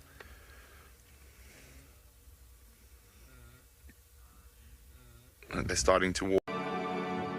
I'm not going to come too close because I know you got your babies. And hello, you old friend. Isn't she spectacular? Oh, look, it's just too special.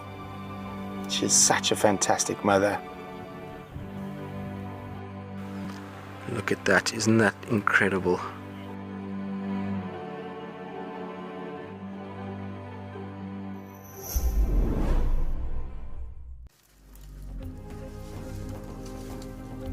My heart rate has gone up slightly. In fact, it's gone up quite a lot. This elephant is now 2 meters from us. Okay, we might have to move here. No? Yes. Sorry, my friend, but you're about to push that onto the car. You see how cross he was that we didn't want to watch him push the tree over. That's why we moved. And then flew off behind a tree without anything. I don't know. I think obviously it missed something, but it's just one of those things where you can guarantee something's going to happen the minute. Okay, at least you saw it flying slightly. This is hilarious. I don't know if it just went for a quick swim. Doesn't seem very sensible. It's not warm anymore. I doubt it. I don't think it went for a quick swim. I think it went... Having to do this so carefully. Shush. There we go. A slightly now bedraggled African fish eagle, who apparently, as far as we could tell, plunged itself into the water purely for the purposes of confounding us. That's the only thing I can possibly think of. Obviously it missed a fish. But now I think it's going to sit there and dry off. I don't know if it's going to attempt it again. When last did we follow fish eagles like this in the Mara? Not often.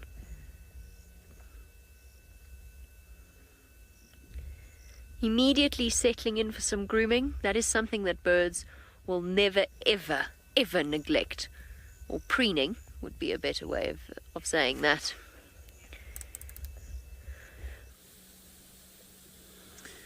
Well, she's alert, but we still don't have any idea if she's seen her daughter. We had a good look-see around, didn't find anything, and in fact there was a herd of impala coming this way, and I wonder if that's not what she's looking towards. Could easily be the oblivious herd coming towards her from the other side of the road. Apparently, in my fearful attempt to have the debate, some might say a very brave attempt, some might say a very stupid attempt to have the debate about whether or good mothers and bad mothers, apparently I said I didn't think Tundi was a good mother. No, I think Tundi's a just fine mother. I said I didn't think she was maybe quite as good as Karula, because that's what the statistics say, but it might be that she just hasn't had good luck. She's certainly been exceptional with Tamba and with little Tlalamba. I don't think Tlalamba's been very easy at all.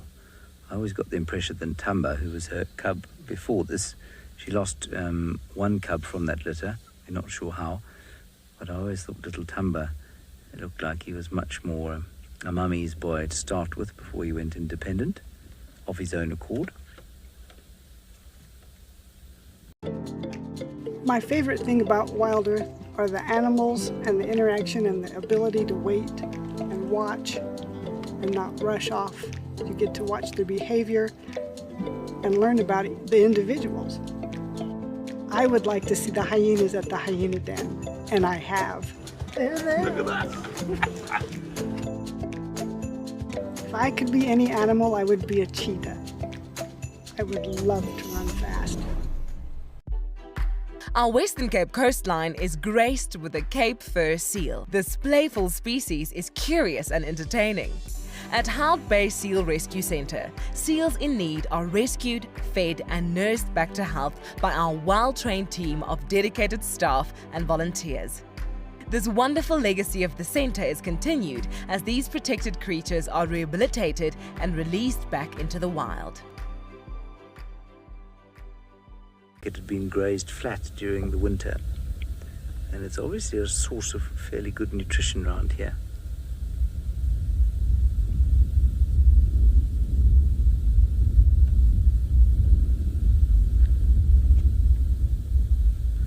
Very nice to be spending a bit of time with a leopard like this rather than driving around too much. Pisces, Bobby, do you mean comparatively? I mean, you're asking if sort of the size of the cub matters. In other words, if Tumba was a bigger leopard, would he have a greater chance of surviving than a smaller cub of the same age? If that is the question, yes, I think it probably does make a difference. Oh, she's moving. Right, here we go. Thank you, Senzel. Size out here is never a bad thing. It is never a disadvantage to be big. Alrighty, let's just let her move a bit. She's going to intercept that impala herd. Let's just watch her briefly. We'll let the other vehicle move first. I don't think she's seen the impala yet. There's no ways they've seen her.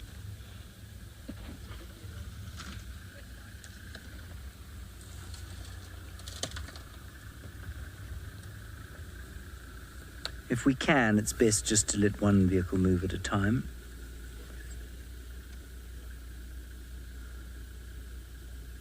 See where she goes. I shall be most amazed if there's actually just a kill right underneath that tree there. I don't think I looked. I think that's the one tree we didn't look underneath, actually. That's fascinating.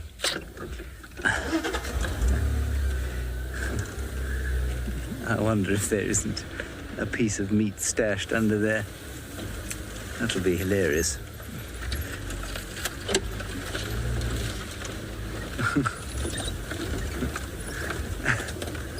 I'm going to feel a deep sense of shame. No, she's come out.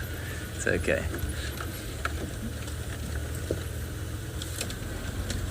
Still might be a kill there.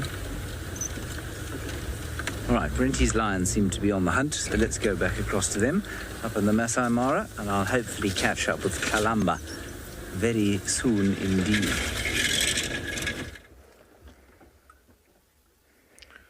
There we go. Well, one of the lionesses is using the drain next to the road to sneak up on an unsuspecting wildebeest up ahead. She's not too far off now. You can see the one very close to the road. I'm just going to move forward slightly. Just want to make sure we're in the best possible spot.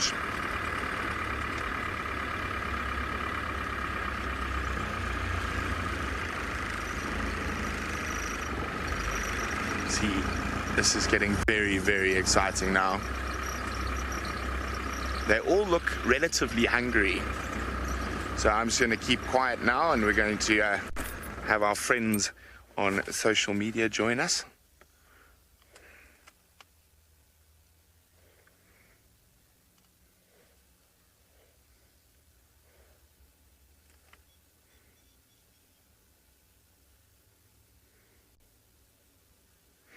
Welcome live to the Masai Mara in Kenya. We have a lioness stalking a wildebeest. She's getting quite close now. She's probably about 30 or 40 meters away from the closest wildebeest. There we go, you can see them. Oh, there's another lion that's popped up right next to us. But let's stick with her. She's getting very, very close. You can see how her body language is changing. She's going to start moving slower now.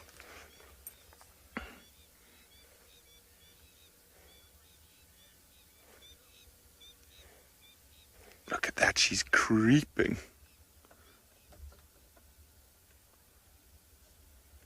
Now remember, this is all 100% live. Look at her, she's getting herself into position. The second lioness has just moved just in front of us. It's doing the same thing. Oh, hello. Sure. That lion was close enough for me to touch. This lioness, she can't, she's right there. You can just see her head. She came past and almost touched my door right next to me. Wow, exciting. I do love lions. Hello, silly cat. We spend a lot of times with these prides, and they definitely seem to be more relaxed around our filming vehicles. They seem to be more relaxed around our filming vehicles because we can often spend 10, 12 hours a time on camera. Isn't this exciting? Now, they've just taken a little break. She's probably just waiting and watching. There's also some elephants there, and elephants don't like lions. They might chase her. There we go. Our friend who was sneaking right next to the car has decided to move on. But this second lioness that's walking out in the open she might get spotted.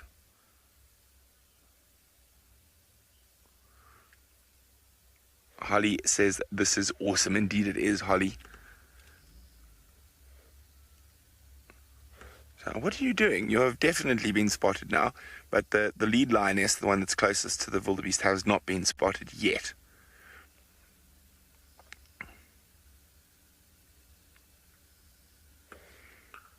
And the wildebeest seems to be moving away from her slightly, almost like second nature instinct told them that there was danger nearby. Oh, she's going to go. I think she might have seen a wounded wildebeest, or she's testing for an injury.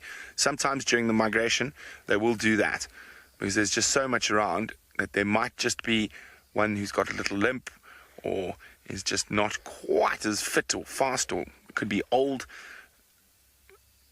Or she could just be playing. I've seen lions play when they do this as well. But they're playing, but she's just checking that there isn't one that's got an injury.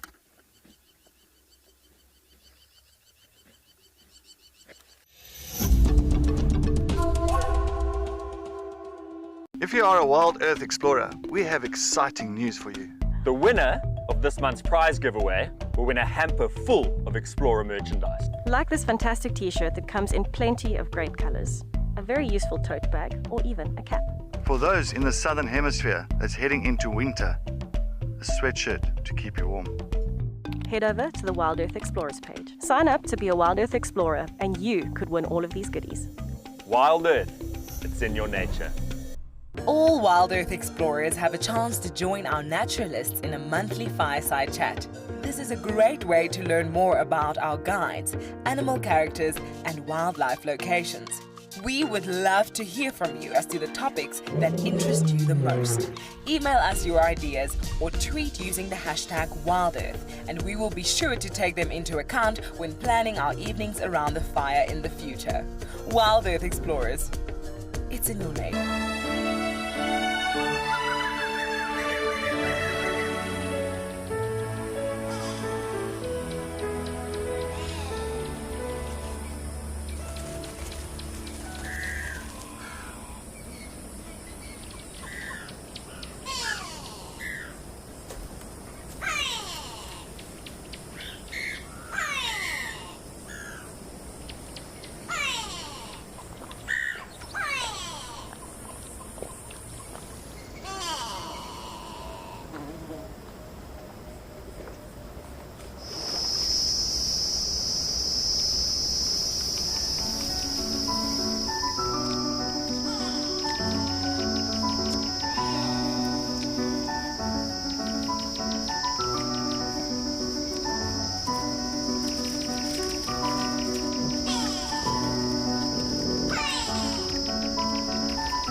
Hi, Herman. Herman says, doesn't the truck's noise bother them? Not really, Herman. They're habituated to the sound of the safari vehicles. Now watch this. They're all going to run past her. Now she's going to just watch. You never know. She might suddenly see something that catches her interest.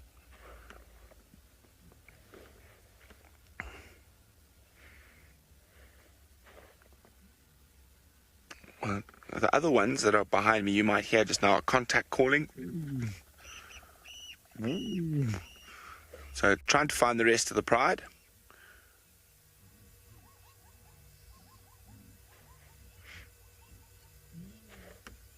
Can you hear that noise?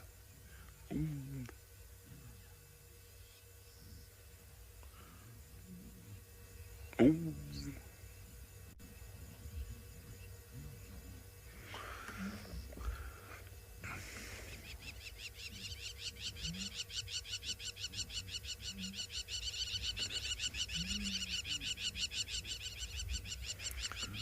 Jess is wondering, will the lead lion be aware of the other lions giving the hunt away? Jess, aware that they've been located, not that it was so much the other lion that gave it away. Oh, here we go. The next string of wildebeest is about to run past her. And when they run like this, this is when she'll be looking for the weakness. You can see she's focusing to the right. That's where they... Oh, it's stopped now.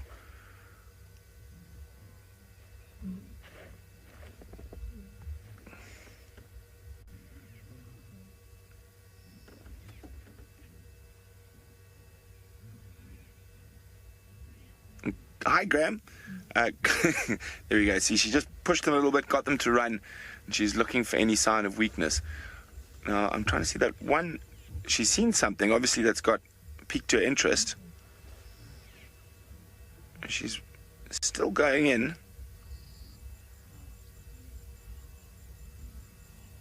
Maybe she saw a little bit of a weakness there. Sorry, Graham. Yes, we have filmed live hunts before, Graham. You can see how many wildebeest and zebra are scattered through the plains behind.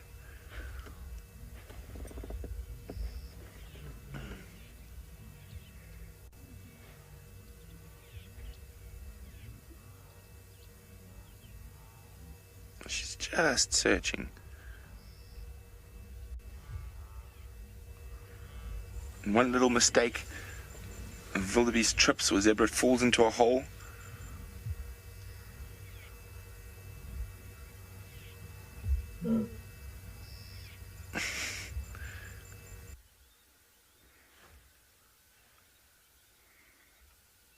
Magical. Absolutely magical.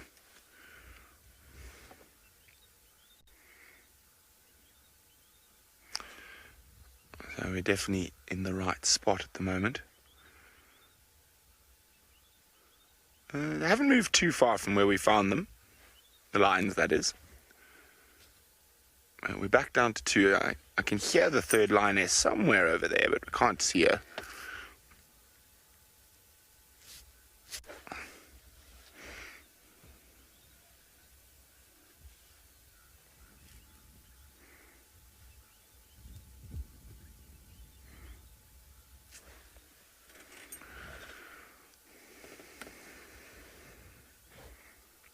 Heather is wondering, how loud does it get when the herds are moving through?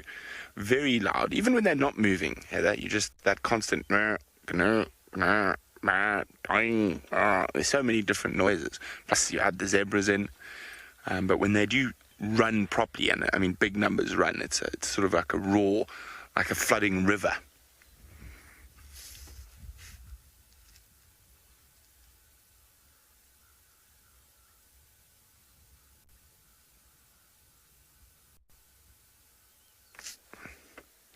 Beautiful. Love it when the light catches their eyes. Okay, now what? What have you spotted? I don't see anything there. We did hear some other roars from that area. Could be the rest. Wait, what's that there? Where did I put my binoculars? So, but just to the left of these bushes, so a bit more left. Keep going a little bit left of that mound. I thought it's just, what is it, vultures on the ground, yeah. vultures on the ground.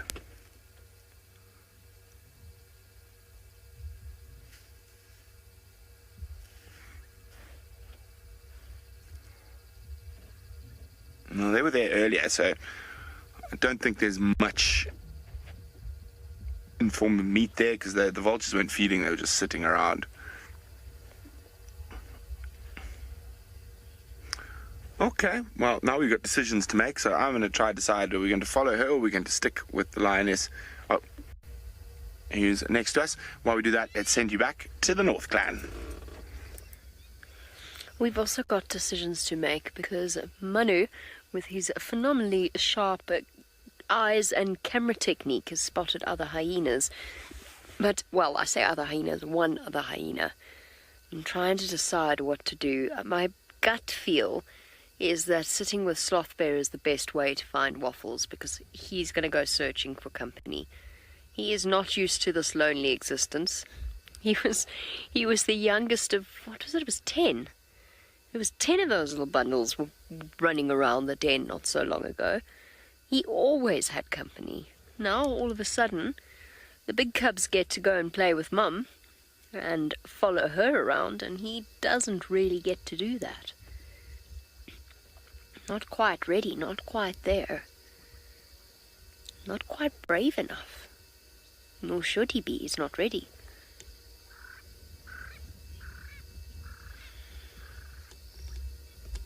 Farah, you want to know how we avoid driving over den sites? The trick is to look at where a den site might be situated. So, I mean, you can really quite clearly... Look at that, there's a tiny, tiny leopard cub. Karula has given birth overnight. Look at the little guy, we just came around the corner. That is incredible, that's probably his first solo kill. Oh, that is wonderful. Oh, and have a look, here comes Osana with the monitor lizard. Osana, of course, at the same time decided to go climbing up the tree. He's just nearly fallen out of it again. Look at that, he's running away. The buffalo is chasing Osana at the moment. Tingana has been affectionately known as the Duke of Juma for many years, but his path to the throne was not an easy one. Mvula was a legend from the south. This is the cat that I'm pretty sure Tingana was sniffing around for. That is Mvula. How exciting is this? Eventually, Mvula lost, but his young son Quarantine started to push through from the east. At the beginning of 2018, an intruder arrived. His name was Hukamuri. Digging. Something has brought good quality soil up from below the surface of the soil, from greater depths. And as a result, there are all sorts of plants growing on top of it that are a very clear indication that you shouldn't really drive there. Oh, that's quite pretty. Also, don't want to leave Waffles' old den in case I'm wrong about her moving and I miss something. I don't know what to do. I can't stand the thought of losing her and not seeing her again before, or at least seeing her cubs again before I leave. We're going to do some waiting, watching patiently, and I think that's what we're going to decide to do. Someone else who's sitting, watching, waiting patiently is Tundi. Apparently the cub's coming. Aubrey's seen it. I'm just going to move a little bit. Aubrey reckons that the cub's just over here.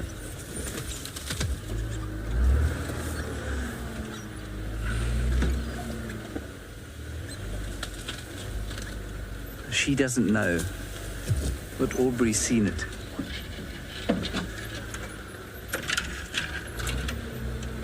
I haven't seen it either. We're not going to go and look for her. We're just going to wait here. Is that all right, Sins? Is that fine? Forward.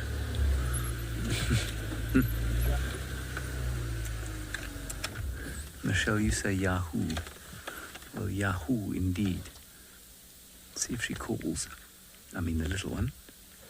She's looking in the right direction now.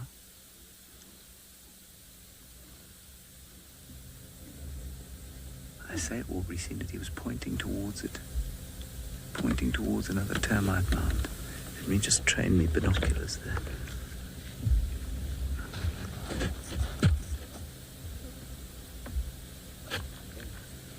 She's looking precisely where Aubrey was pointing. I don't think she's seen her yet.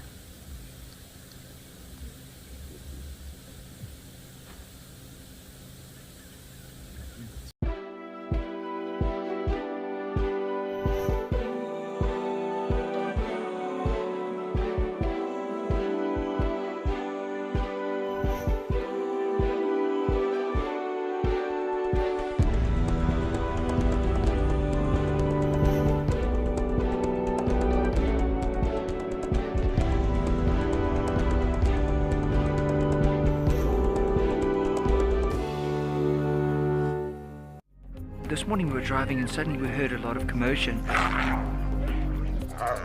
think the wild dogs might have caught an impala then, or the leopard might have caught the impala, and as it was dragging it, the wild dog saw it, started chasing the leopard up into the tree, and then the hyenas came to steal it.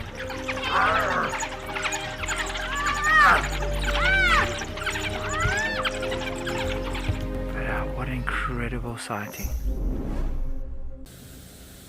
She always looks a little bit like she's getting desperate at this stage. And of course, these cats can't make facial expressions in the same way that we can. So, well, while the ears are a good indicator of mood, I suppose the longer this goes on, the more we feel like she must be getting desperate.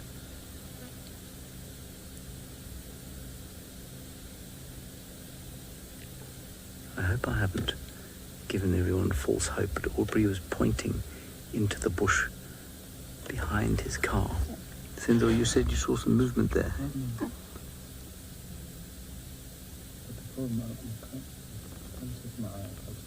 You can't take the eye out of the camera, yes, fair enough, I understand. Now there is a great bated breath all over the interweb as we wait to see if little Kalamba does make it out of the bushes here. She's so naughty.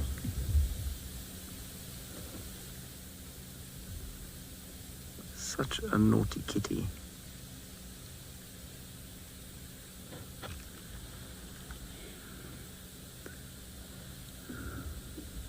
Well, we aren't going anywhere. We're going to wait right here and see what happens.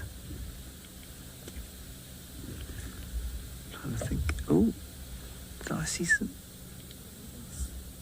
I may have seen some movement. Hang on.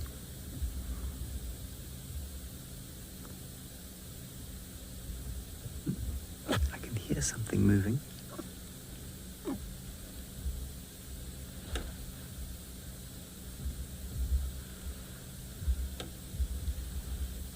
And you can all hear Tundi calling now. But I thought I heard the grass shuffling. I think she would have looked towards it if that was true.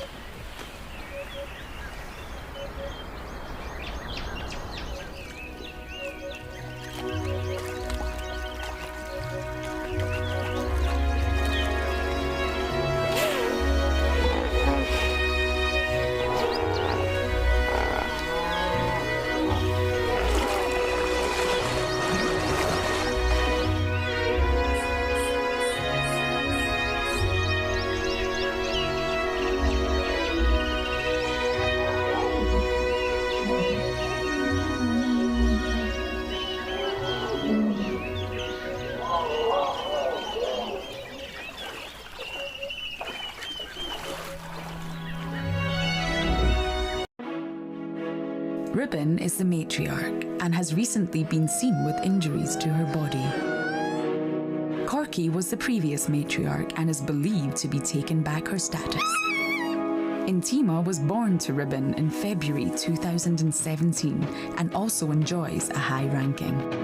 Hart is the next rank down, and in June is believed to be the lowest rank, easily recognizable by a floppy left ear. 3 brothers named the Avoca males arrived in Juma in 2018. This area had recently been vacated by the Birmingham boys. In 2019, they were seen mating with females from both prides and went on to sire cubs with them. The most recognizable lion in this coalition is Darkmane. Aside from the dark mane that gave him his name, he can be recognized by a distinctive limp.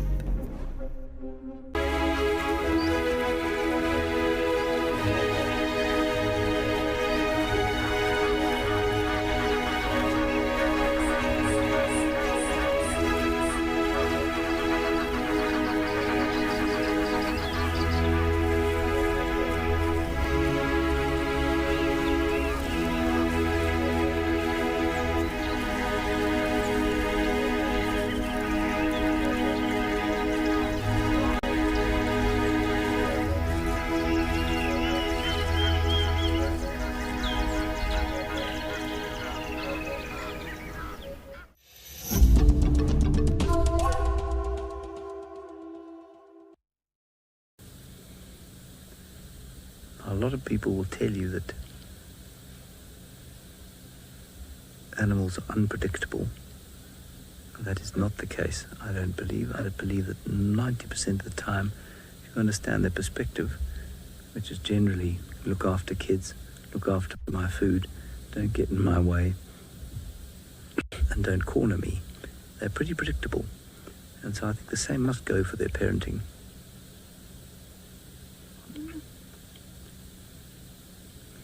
I find this very unsettling though. I'm sure a lot of you find it the same, where even though we're 99% sure that the cub is safe, here we sit thinking, oh, come on, just come out so we can see you and make sure that you're all right. There's something about watching a mother looking for her youngster that is very deeply unsettling to me, and I think many humans. It's one of the greatest terrors of parenthood, of course, is losing your child.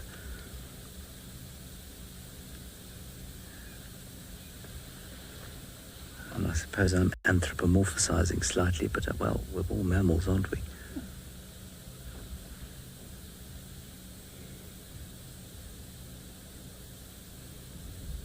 Come on, little one.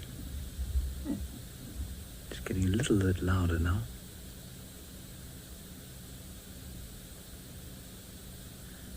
Looking to where we thought we saw something. Still looking with my binoculars.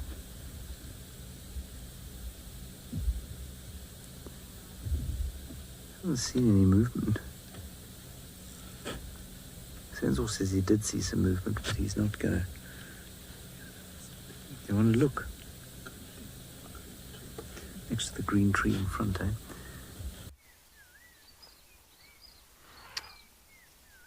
I have moved off from those elephants. They're still not far from us, though. They're approaching that very prominent or very large torchwood, that Balanites, but we found some kudu. Hold on a second. Let me move forward for you. See if we can get a better view. They're just off to the right. The elephant are still at the back there, and they're heading towards that big torchwood or that Balanites tree. See if there are any tracks around here. Oh, there we go. All these kudu.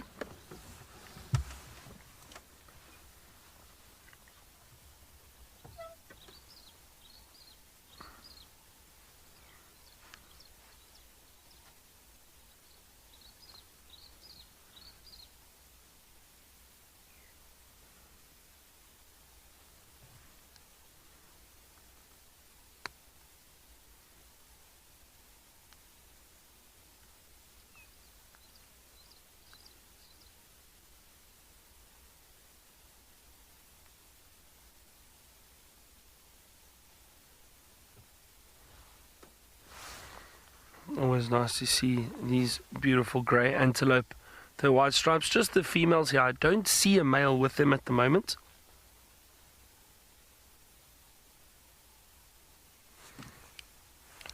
Mike for Byron.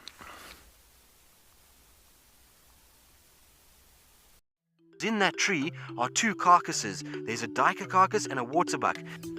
Well, it's not as graceful as... He's a bit hesitant because, well, climbing a tree is not the easiest, but he will get up there eventually.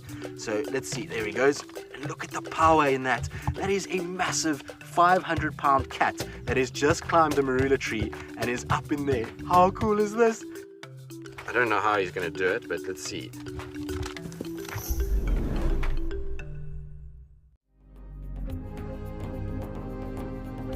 see, the hyenas are far more tolerant of vultures than a lion or leopard would be.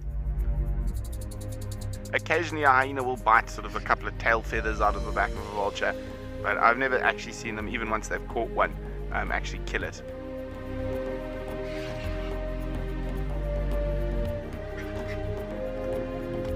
Oh, there we go. Nearly got him. I think that's it. Scientific names, they often catch you out. I still enjoy some of the botany and the trees and the scientific names. When we were training, I really enjoyed that a lot. I got quite into that. But often what happens is when you're guiding, because you're focusing on so many other things, you often you don't do or don't talk about trees as much. So you often forget certain little things about the trees and grasses that you've learnt years ago. What's it now? It's now 7 years ago. No, 8 years. Oh, sheesh. What are we? Yeah, 8 years ago. It's a bit of a long time, so you do forget some of those things. Well, that's just when I trained at Londolozi, but when I first started doing trees and grasses was 2003, 2004. It's a long time ago. But it is always nice to be able to chat about certain tree species, and I think it is very important. I think as a professional guide, you do need to have decent knowledge on just about every subject out here, because you are going to get guests that ask you. If you don't know, that's okay, and no one knows everything, but make sure you've got the correct books back at camp that you can then go and look it up and get back to the guests. And don't busk if the guide's watching. James also always used to tell us, don't busk, and basically don't guess, because you will get caught out. So don't guess. If you don't know, rather say you don't know. Now, Miss Lynn, you asked, will the baboon tails start growing, those beautiful little plants? I'm not sure. I'm trying to think when they actually grow.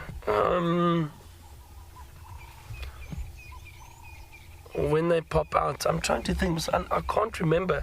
For the life of me, I can't remember now what time of year we see those baboon tails. They're these little plants, and they grow these black stalks almost out of the ground. They look like the tips of baboon tails at the end of baboon tails, hence the name baboon tail. But I can't remember now. For the life of me, I can't remember when they grow. Maybe one of you can help me with that. If you wouldn't mind checking and letting me know when those baboon tails should be growing. And sometimes the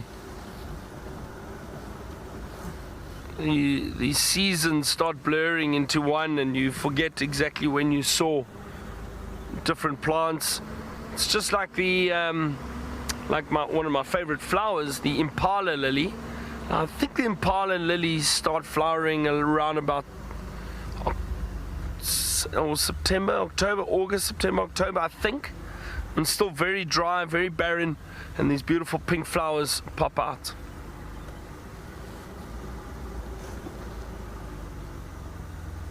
Now, if I see honey badger tracks here, I'm going to be very upset, because I've been looking for the honey badgers, and to be honest, I think I do see one or two there. But it's okay, because we've still got these elephants ahead of us. It would be great to see a honey badger pop out.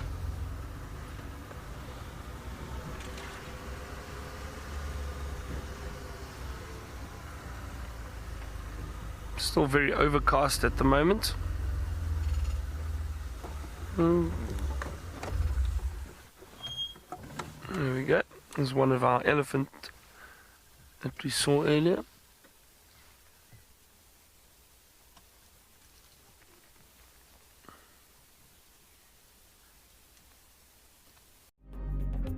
hyena and hippo walking side by side, terror etched on the expression of little hippo.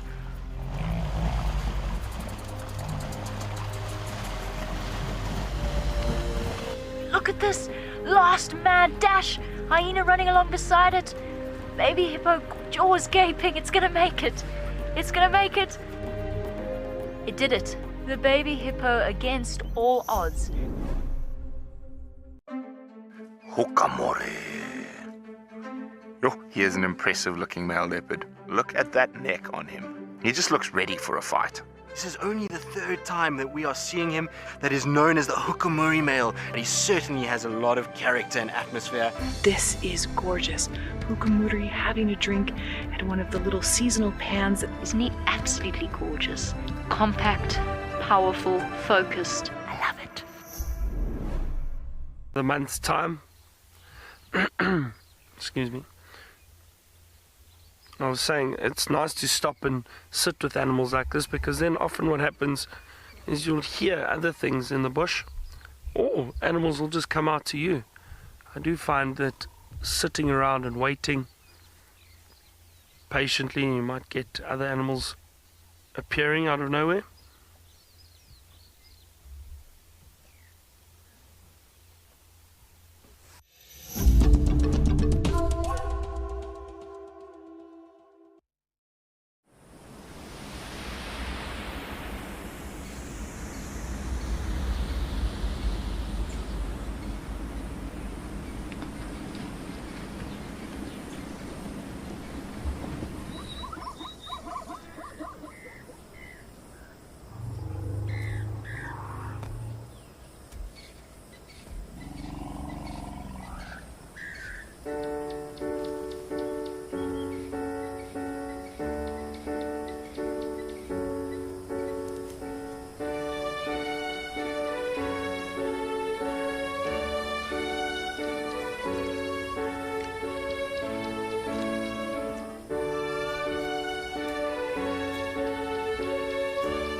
I'm very, very content just sitting peacefully and quietly watching these animals.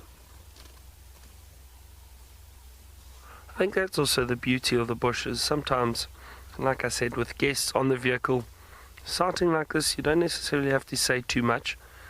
Obviously, if guests are asking questions, you answer, but I find there's nothing worse than if you are on a safari and there's somebody who just does not stop talking, and you don't enjoy the sounds of the wild, or just appreciate the sightings. So you need to find a balance.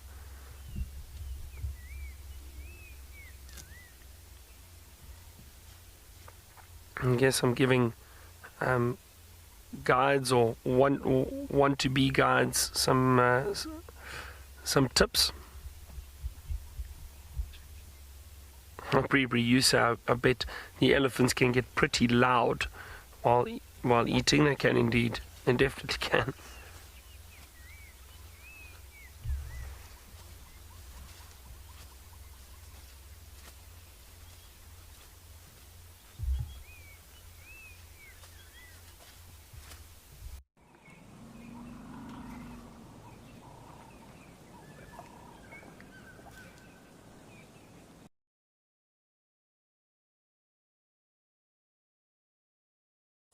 Viewer discretion is advised.